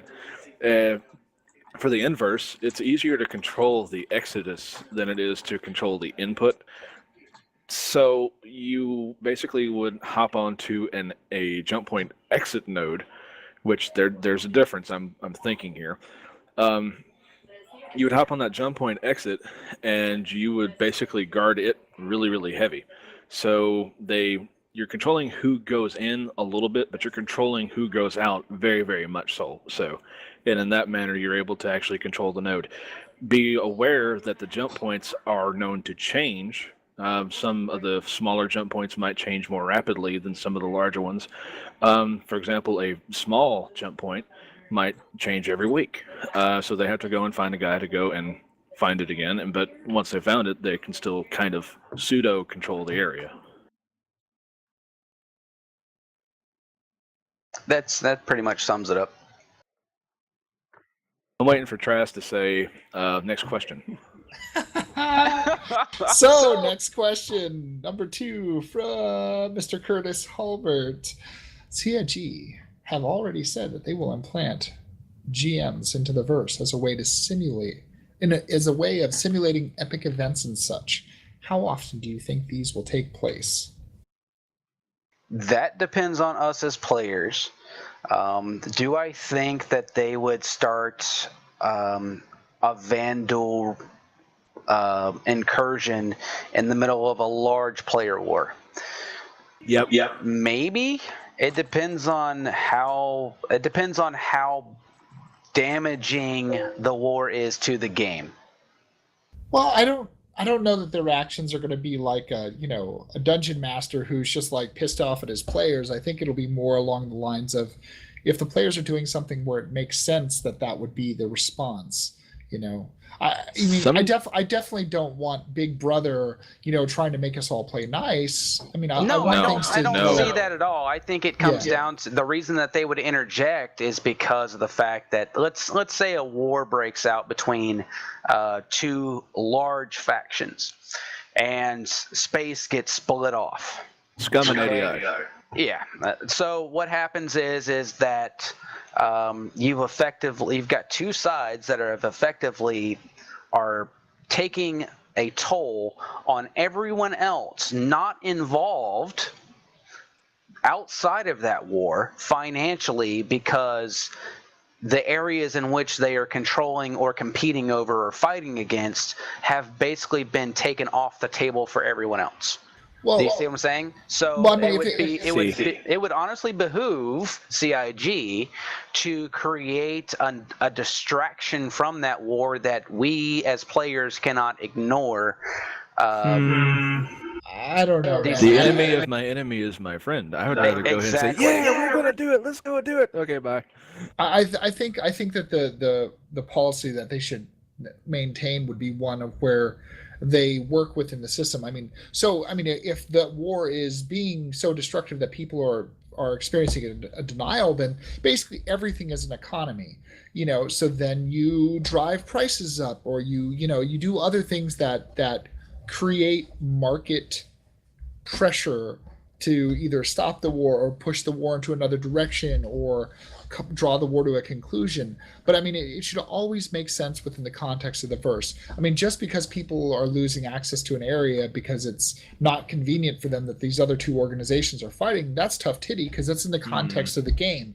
And now, I think if it's in some abusive way, like say a bunch of orgs decide to just, I don't know, do something that the UEE would never stand by and respond to, but maybe the AI, the NPCs are not programmed to respond to it appropriately, to handle the social, whatever, then it would make sense for the GMs to maneuver those NPC assets to respond in a way that is above what their AI is programmed to be aware of.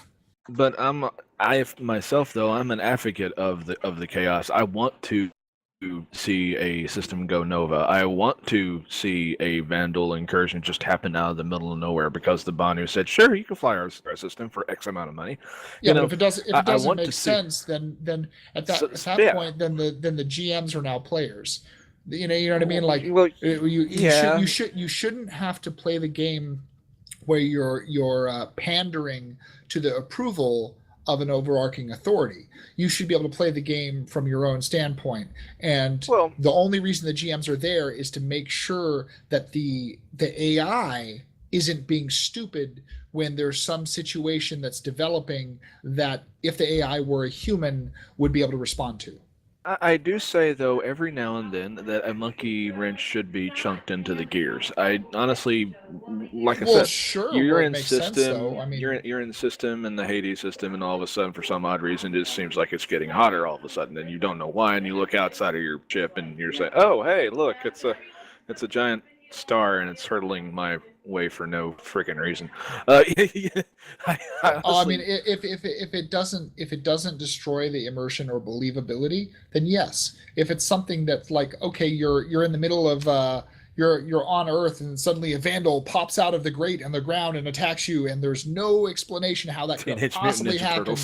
That just breaks the game. Yeah, it doesn't fit in the context of it doesn't fit in the context of immersion at all. It doesn't. But things like, back again where I was saying, us as players, I really think it's dependent on how I guess life in the verse is going for everyone, if that makes any sense. Sure. Yeah. I think that if things start to stagnate, Mix it up. that they'll mix it up. That they'll keep things interesting. That's their job, not to play Big Brother, but to make sure that Enough shit's that we're happening. not that enough shit's happening to keep people paying. That's just good business. Forget about a video game for a minute. That's just smart business. Are we Well, entertained? Yes, we are. Well, and that's the thing is, I think one of the challenges of a game like this, where it's skill based and not where you don't have the artificial, level system to artificially waste your time and cause you to be addicted. You actually have to be immersed in the story. You have to be immersed in the game mechanics. You have to have a good time playing the game. There is no operant conditioning. Right. So they're gonna have a lot more on their plate as far as responsibility to keep the game moving forward. And I know that Chris Roberts wants to depend a lot on player generated storylines, i.e. conflict and stuff like that, and that's fine. But right, the depth of the roles will be a big part of it.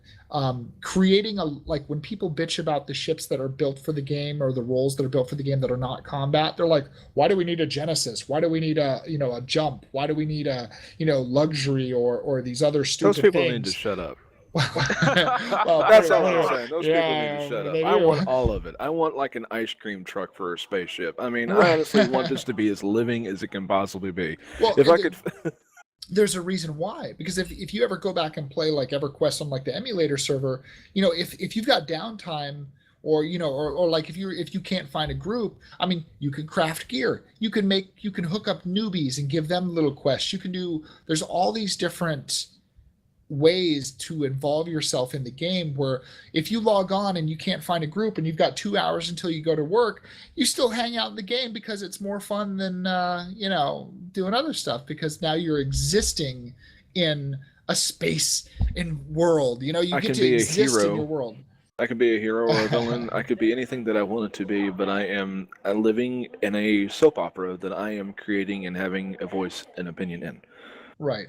So, I mean, I think as long as they develop and flesh out those background roles, just like Star Wars Galaxies, where it was viable to be an entertainer or a medic or a crafter, and it didn't, not everything was I'm going to be a around, Jedi right off the bat. Sorry. Yeah, not everything was spun off of just, leveling up your kill skills. So, I mean, I think if they do that, it'll take care of itself. Well, they have enough. There's been enough MMOs that have either screwed up or had one mechanic or another that was beautifully done that they can draw inspiration from. Right. So, capital ships will take a lot of work. We all know this. We all love this or hate this, some of us. Do you think large organizations will have an incredible advantage over smaller orgs due to larger numbers of on-duty players that they can put afoot? Yeah. Yeah, I think that they will, but I think that there's a certain aesthetic to having a smaller org too. You know the people, Sure. You know who's good at what. You have an idea. Being in a multiple hundreds of players in an org, you really don't get a good feeling for a person on an individual level. So there are some advantages, in my opinion, of having a smaller org versus a larger org. Yeah, they'll be able to fill the slots. Are they filling the best person for that slot? They wouldn't know. Well, I think that really depends. I mean, I've been in orgs that were 300 plus strong with 200 plus active on a weekend, and believe it or not, that's not a very large community. If you're playing together day in, day out over the course of years, you get to know who's who, and and who's active and who's got the I mean, some of the downsides of that is you run into some of the cliques and some of those things, but it just depends on who you're playing with. We're playing with a little bit more adult community. I really think that it'll be okay. Now, that's not to say that small orgs won't have their place, because I think that some of the bigger orgs are going to have their own challenges too. It's just a matter of pick your poison. Do you want more simplicity, or do you want to deal with more of the logistics, but then be able to accomplish higher end or content that requires more fleet organization and such?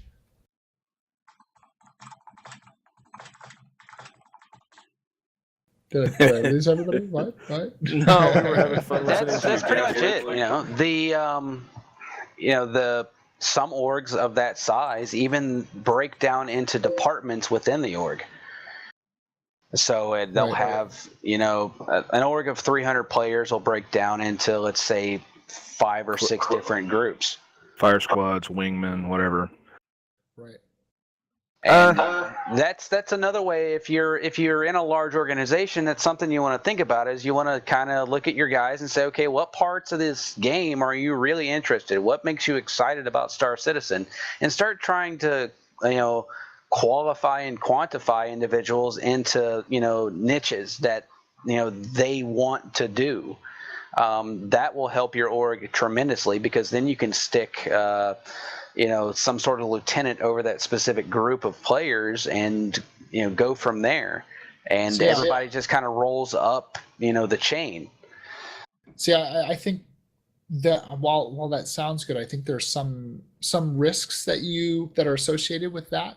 When you start telling players how they need to play for the betterment of the org or whatever, like you really, like, people log on because they want to play the game. So, and I now in the early part of the game, I think everybody's going to go hog wild. They're going to try everything pretty much now. And then of course, as people naturally come to find what they like and what they're good at, they will probably play in those roles. But I think at the end of the day, if you want to run a mission, I don't think you're going to be able to say, hey, Bob, you're good at this, you're taking this spot. I think it's going to be more along the lines of, hey man, we need this mission. We need, 3 pilots, 2 of this, 2 of that, whatever. And then, basically people will be able to duke it out amongst themselves as to who gets which slots. And, and if you have a slot that just doesn't want to fill up, maybe you'll put an extra share of pay on it to make it worthwhile to somebody who's like, well, I can do that, but I find it boring and I don't want to. Oh, you're going to pay me double? Sure. Okay, I'll do it. I'll spend an hour of my time for double pay or whatever. And you're going to end up with, it'll be an economic model. The pressures will work themselves out. But I've had my fill of orgs that try to tell you need to hurry up and pick whether you're going to be a combat pilot or an explorer or whatever. There's a way to do that without being a douchebag. It's let them play. Actually, is the best way to do that. Hey, what do you like to do? Okay, cool. You're that. Thank you. Let them play. That's it. Yeah. Go do that. I mean, my whole thing about it is I enjoy combat, so I want to fly and I want to fight, but at the same time, I shouldn't. My biggest argument with some groups and some people is that they have these pseudo qualifiers and that they want you to go and fly in like this or that style or I remember distinctly, and I'm not going to name a name here, but the thing that irked me the most is that there was credence and extra credit given to people that had HOTASs. The entire structure of the organization was centered around the fact of, could you fly as good or better than a HOTAS player if you're doing keyboard and mouse. And my feelings on that were very strong. I felt that a person that is keyboard and mouse might be economically challenged to try and own the latest Thrustmaster Warthog. He might not be, he has to choose between a joystick or a set of tires. Isn't really a good idea to me. And so that I felt really, really strongly against any kind of, the keyboard community should still be a community in the group, even if they don't have the best and the greatest. They should be just as capable of flying and fighting as any of the others. But yeah, that's just my opinion. I didn't like having to hear or deal with that. Yeah, Trav, I know you don't like dirty mousers. No, the thing is though and you're right, I would have a problem with any org that tried to force something like that on me. But at the end of the day, they made their org, they can choose the rules, and at the end of you got to pick where you're going to align yourself. And if their ethics don't match yours, walk away. I think a lot of people get trapped with that, because I had my fair share of that. I started off with a few orgs that over time I was like, wow, that I'm not really feeling this, and I ended up moving on. And that's the thing. A person shouldn't be left out of the group, the team, the clique, if they have this system or that system, or if they Right. don't have these kind of hours, or if they don't have the, if they can't show up on Monday, then, offer some one-on-one time with them on Tuesday to make sure that they're still up to speed with their flights. That's Sure. the thing that bugged the hell out of me, is that nobody, everybody would go and run off and do their own thing. But yeah, we're all together now. Well, that's bad okay. leadership, and that's a whole nother organization discussion that we can have. Yeah. Because I've led guilds in Ultima, in EverQuest, in World of Tanks, in World of Warcraft. That's a whole nother thing. Yeah, good leadership is hard to find, and it is definitely an ever-evolving topic. Some people think they have this idea about what it means, but their idea has nothing to do with the reality. I mean, being a good leader is about supporting your people. It's about enabling them, and about making sure that everybody has what they need to do their damn job, especially in a game, because people are volunteers here. They're going to know how to play their class. They're going to know how to play their ship, or maybe they don't, but they'll learn, because they want to be there. It's not like, they're coming to a job where they're getting underpaid and underappreciated, and you gotta, and as a former guild leader and as a potential org leader of myself someday, I'm of the mindset that everybody needs to feel like they have a purpose. So just because a person doesn't have the right set of equipment for a job, can you do it? Show me. I just want to see that you can do it. And there's no harm, no foul, nothing with that. But I'm not going to pressure a person. I'm not going to, if my first pick doesn't want to do it, no I means go to no, the next. Madrid. Well, no doesn't mean no. No means go to the next motherfucker. There's another person that wants to do that job. There's another person that wants to do that role, and that first guy might be burnt out. Let him take a break. Let him go do something. Let him do some freelancer runs just for grins and giggles. But you shouldn't. At the end of the day, your org should not feel like a secondary job. Right. Very much so. All right. So, if and unless there's any other comments, I'm gonna move into the let's get last question. Sure. In regards to the Buccaneer, what is its viability as a fleet ship due to the potential lack of a jump drive, and what is the probability of nerfs due to the outcry over the armament? There will always be tears over armament. Yes, there will be. every ship is somebody's Mary Sue, and they That want was it to be Alex. the best. And then and then in the jump drive, like it's like every other ship. It's probably not going to come with a jump drive stock, but you're going to be able to fit it. So it's like, we'll get to it. Concepted to be the best, nerfed like the rest. Anyway. Well, I don't even think that its concept is that off. I think people will cry because they're like, oh, it's too heavily armed, but not a lot of people. No, I think it's play. very niche. Honestly, it's a very niche ship, and it's a one-trick pony. It really is. It only shoots. That's all it does.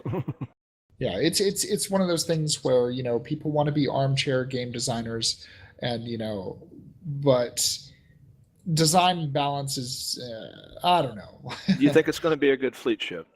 Yes, I do. I think that any organization that is looking for a ship that it's the Rebel X-wing.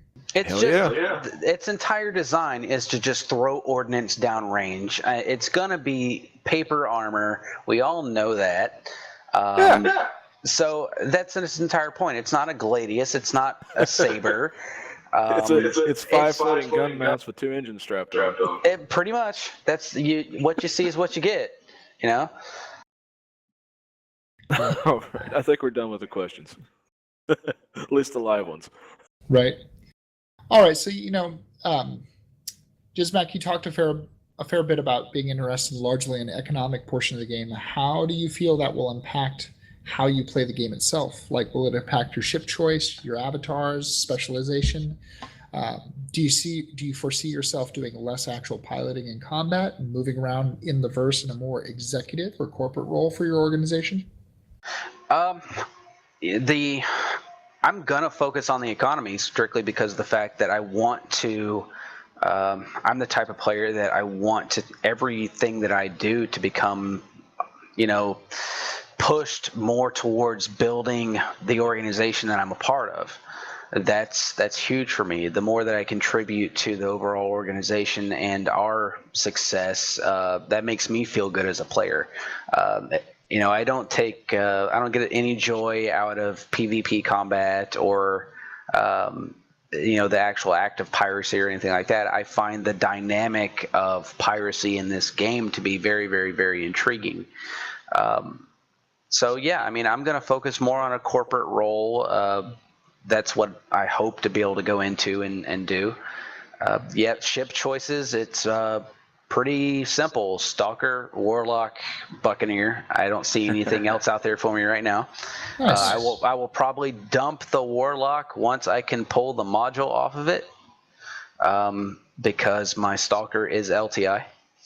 But thinking that module is hard locked into that war. I think that the module, the Warlock's actual EMP drive, is hard locked to that chassis. You can take it both off, ways. but Yeah, I actually think it is not. So I don't know. Who knows? See, we'll find out. We'll find out. I've heard it both ways, so I don't know. But if I can remove that module and drop it on a Stalker, then I've got no need for a Warlock chassis. Right. All right. So I'm going to kind of rephrase this question. What has led you into the Star Citizen group? What path did you take to get here? You're cutting out. What path did you take to get to Star Citizen? How did you find yourself here? Can you hear me? You cutting out, or are you guys cutting out? I could hear him. Yeah, everything seems fine on my end. Oh, look, it's Star Citizen crashing on my end. Oh, hey, cool. All right, so say that again. So what kind of so how did you find yourself in Star Citizen? What can you've talked about EverQuest a little bit, but kind of give us a rough detail of your journey to getting to this game. Oh man, I said rough. EverQuest. Then Blizzard did this World of Warcraft thing, and I got on the beta test for that.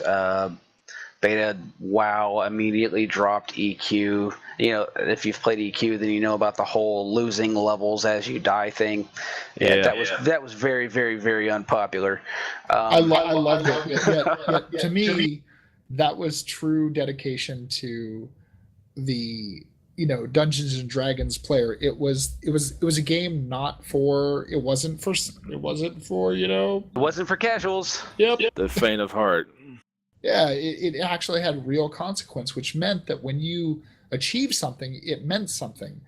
I hope that CIG captures that and doesn't go for the I hope that they capture it too. I couldn't appreciate that in 1999 and to 2003, 2004. I just really couldn't appreciate it. Now that I'm older, I really can appreciate that for what it was.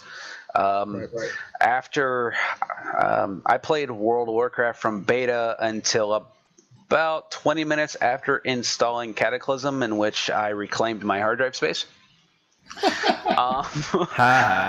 And then I started playing World of Tanks there, and after that, I've just kind of been playing Civilization and got back into real-time strategy games and stuff like that. Nice. Eventually, the Total War series kind of stumbled into that, and I was on Facebook one day, and one of my friends posted me the video of them showing the procedural planets and landing, and I was just awestruck. And that was it. I was sold. I bought that day. Nice. Have you played Stellaris? It's a newer game that came out. It's like Civilization in space. Plus. No, I haven't. I've played. Sins of the Solar Empire. Yeah, I played Sins for a little bit. What was the Civ? Alpha Centauri. No, there was a Civ space game that newer one. It was like a slip between Beyond Earth. That's it, I think, isn't it? No, I can't remember. No, there was a Civ game that was in between Beyond Earth and Beyond Earth's expansion, and it was just basically ships that you built on in space, and you added on modules to them and stuff. I'll pull up my Steam and look at the name of it again. But anyway, and then after that, I've just been kind of stuck on this. I dropped everything else. I went and picked up a 256 gig 850 Evo Pro SSD, and Star Citizen's now the only thing on that drive.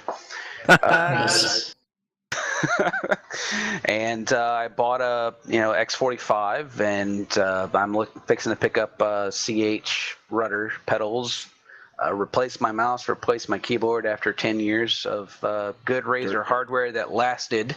Oh my god. I've heard too many things about them, but coincidentally, my Razer mouse is just fine still. I've had it for years. Yeah, I had a Death Adder for a decade, man, since 2008, and I had a Lycosa for 10 years, and Nice. I finally swapped those out a couple months ago. Watch the new stuff fall apart, and you go back to the old. No, I can't. I gave all that away. Oh, ow. Ow, okay. Hey, Dude, it's I like, hey, bought a Mike. house. I had a box full of gear that I've collected for the past, 7, 8, 20 years. Right. And the wife was like, what are you going to do with this box? I'm like, well, it's too heavy to carry to the attic. And she's like, well, then figure something out with it or get rid of it. So that went rather quick as soon as I announced to my friends that I have all my gear. Just here, come take it, pick it up. Nice. Well, nice. At least So you gave it speaks- away to somebody else to use. Yeah, Yep. so speaking of friends, how many friends have you pulled into Star Citizen along with you? Family? 2 so far have Nice. become backers. Nice. Did you okay, did cool. you did you get their referrals and get the Oh advantage yeah, of of that? course. Duh. Oh, nice. Yeah, Nice, I mean, nice. the problem is that I had nobody. I knew nobody that actually played the game, so I couldn't give anybody, credit for recruiting me. Yeah. That sucked for me. Is like I think over the years, all the people that I got involved, I lost out on pretty much all of those. And it's like, so you've got these people that like have managed to hustle and jive their way into getting all the the referral bonuses, and grr. Yeah, I came into the game in January, and then less than a month later, the packages split, and I felt like I had won the Olympics. Nice, you did. So, okay. Well, with a medium-sized fleet, do you see yourself using those assets to supplement the org, or more options as a personal play when the org is not around? Come entirely supplemental to the organization. That's all I'm gonna do. Is we've got guys like Nice. Devastation that is that guy is hell in a cockpit. I'm glad he's on my team. He's too good. And a lot of the other guys are just incredible combat pilots, and they're really intelligent and good guys. My combat skills, I can admit, are not close to theirs. They try to get me there. I'm not quite there. So I'm really going to focus on trying to support them in any way that I can. Yeah, that's awesome. I think having a good crew of people that you enjoy playing with and that you can be loyal to is important. I know that from your org is your family, basically. Yeah, they definitely are. I love them. So Star Citizen, it's got a lot of unknowns in the future. At least in regards to how it will feel and play for any given moral role. What part of piracy in particular draws you most? Like, are you a part of your org because you know the guys and you join them, or did you join them because of piracy and now you're just staying?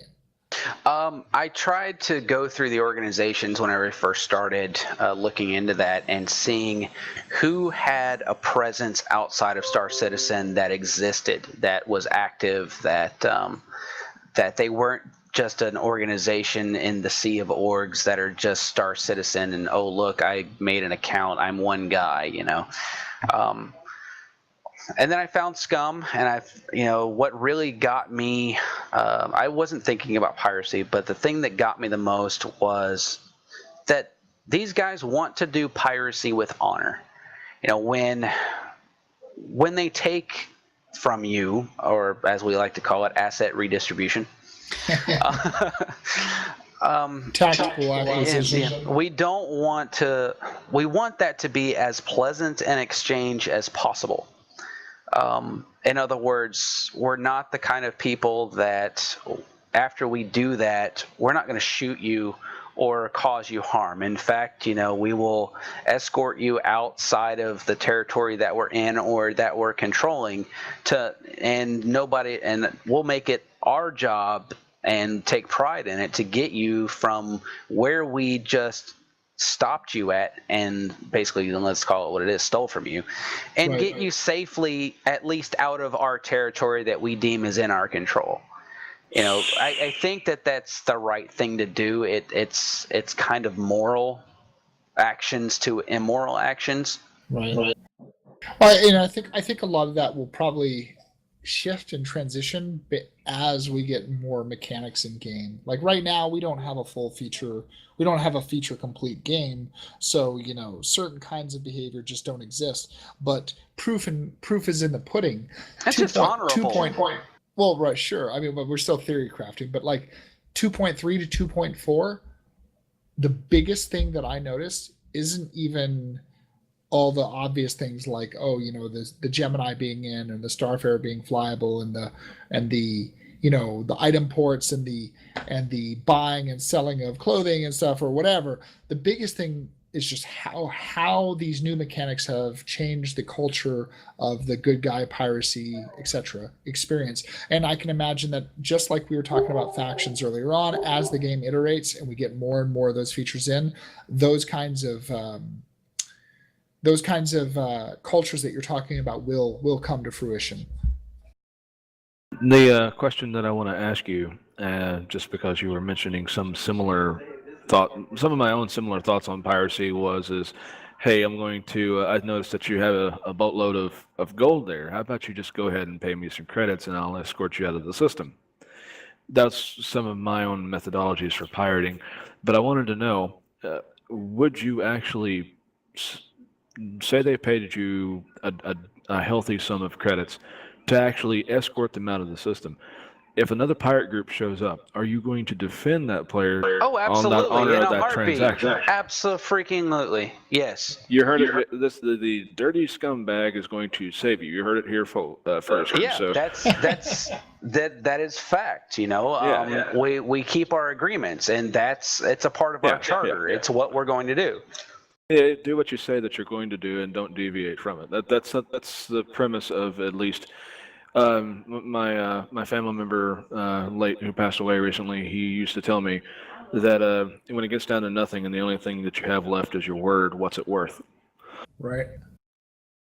Well, we want our word in the community to mean something. It's not only that we want to be pirates, but we want customers too. And if our word sucks, we're not going to get those.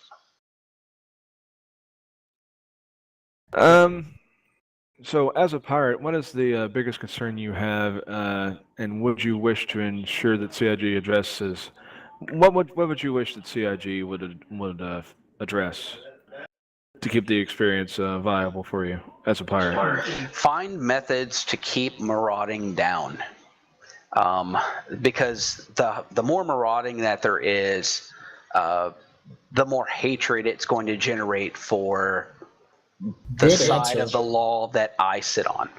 Oddly enough, that's something that I think a lot of people don't understand, is that the people that want to play in that criminal element don't really want to be associated with griefers and or the bullshit that comes from indiscriminate killing that makes no context in the makes no sense in the context of the verse. So good answer. From the assassin game point of view that I was trying to think of, and they still never have answered me on, because I don't think they know themselves.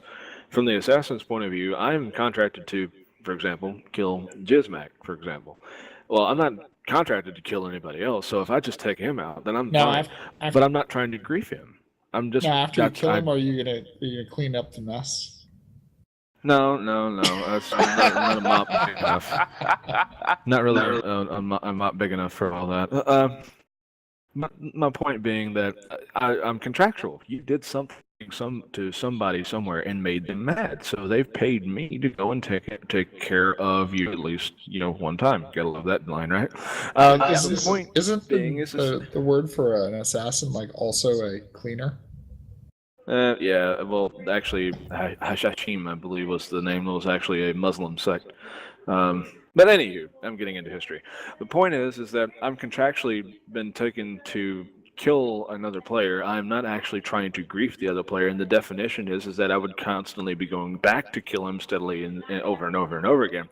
The argument could be said, well, what if they keep contracting you to kill that one player? And I would say, no, thank you. I've already done this. I'm out for the fight, and I'm out for the experience to become a better fighter. So I don't want to actually cause a person actual detriment to the game.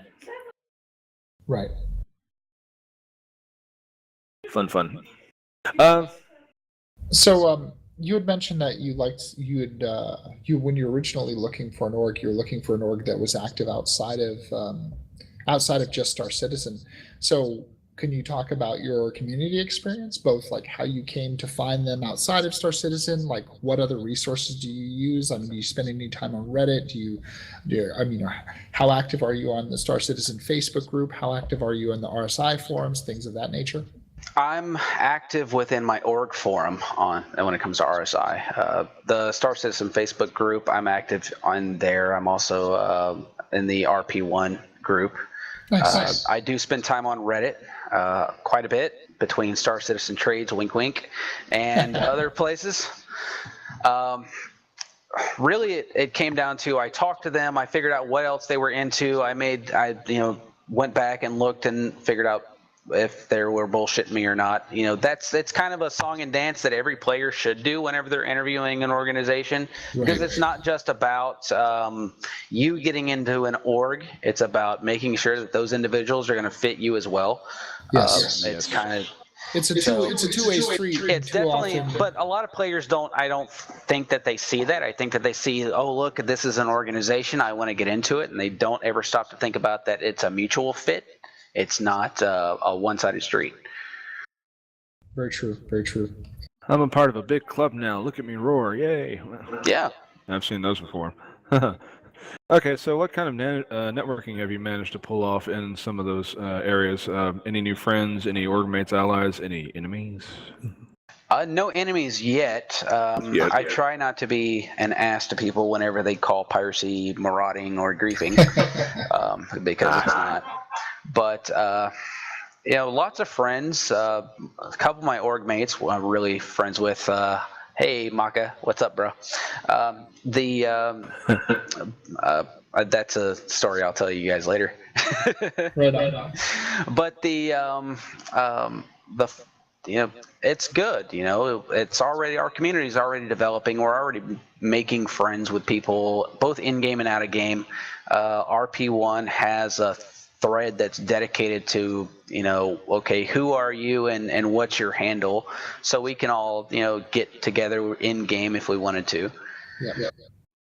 Yeah, that's an interesting thing too. Is like I do a lot of the maintenance for like the mind maps for the Ready Player One for the Facebook group.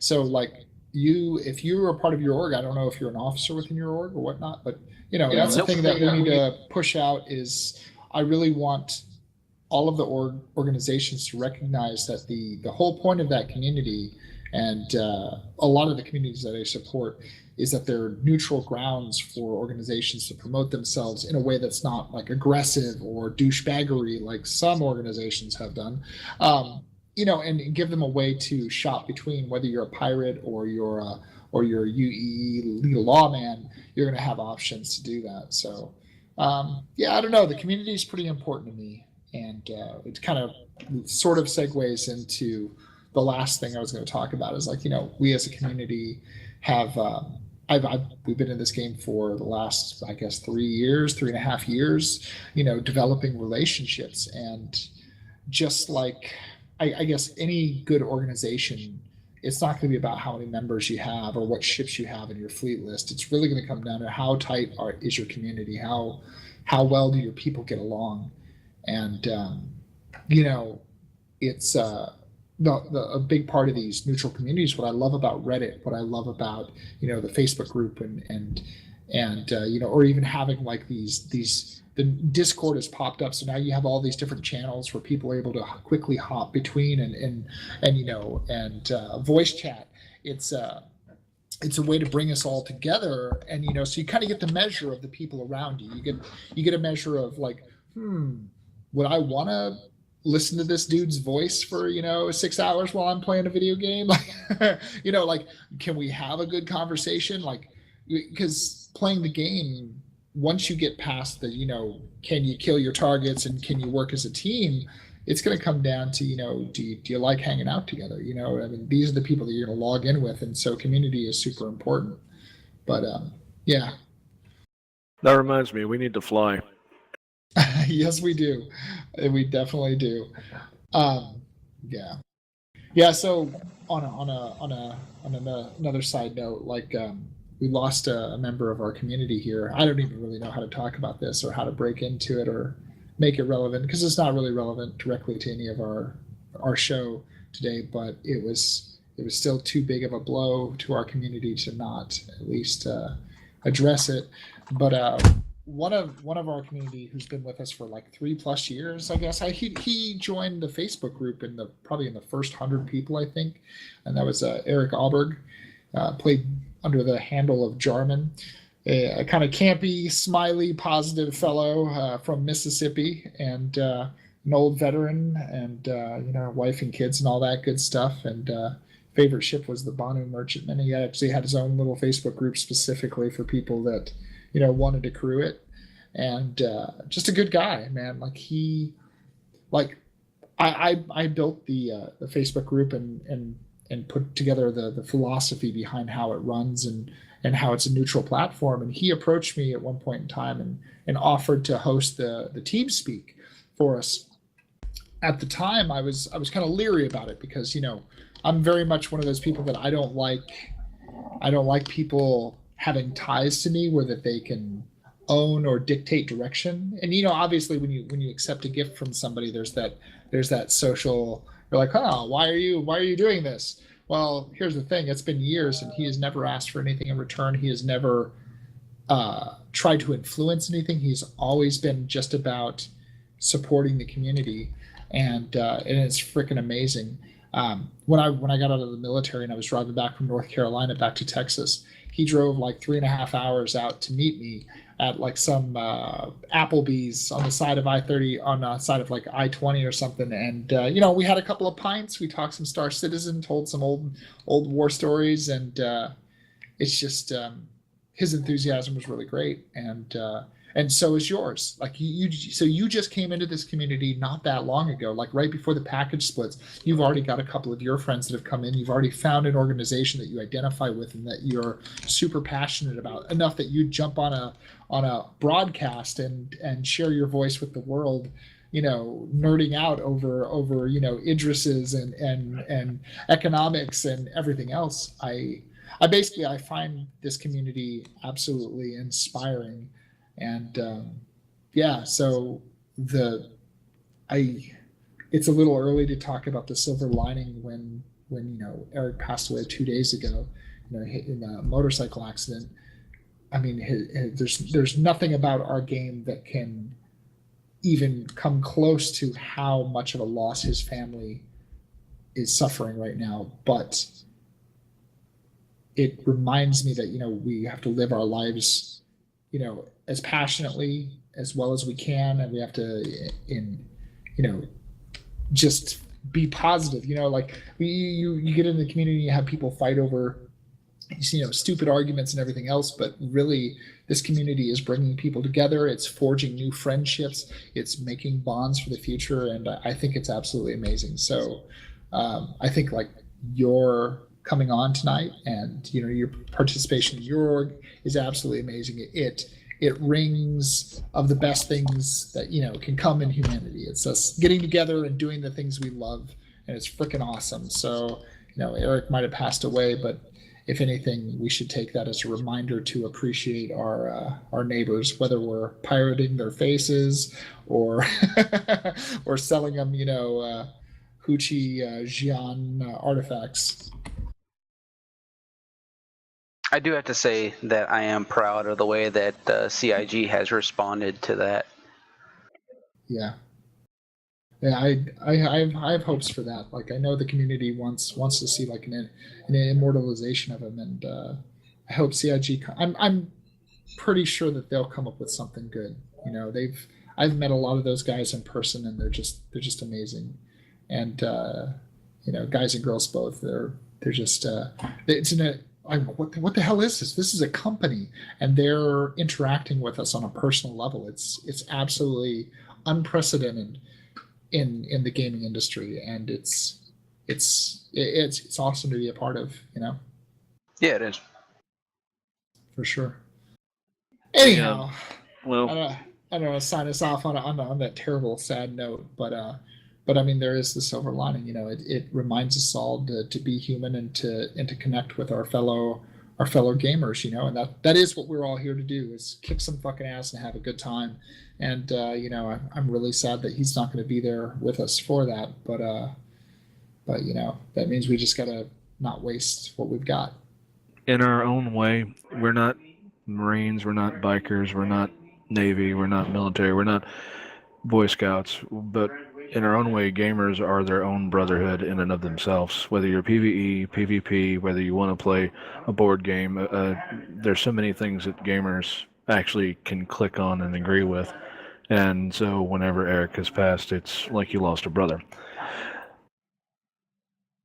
So it's been a wonderful night talking with you, Mr. Jiz, Mac. Likewise. Let's see. I finally finished. I finally said Jizmak. You happy? Hey, yeah, you can read. Yeah, something like that. I've been trying to read all night, but it just doesn't work. He makes a pretty mean sandwich too. Damn Skippy. We got the final five, and then we're going to go ahead and sign off. I'm going to go ahead and do that, and then clock out. So, you ready for him?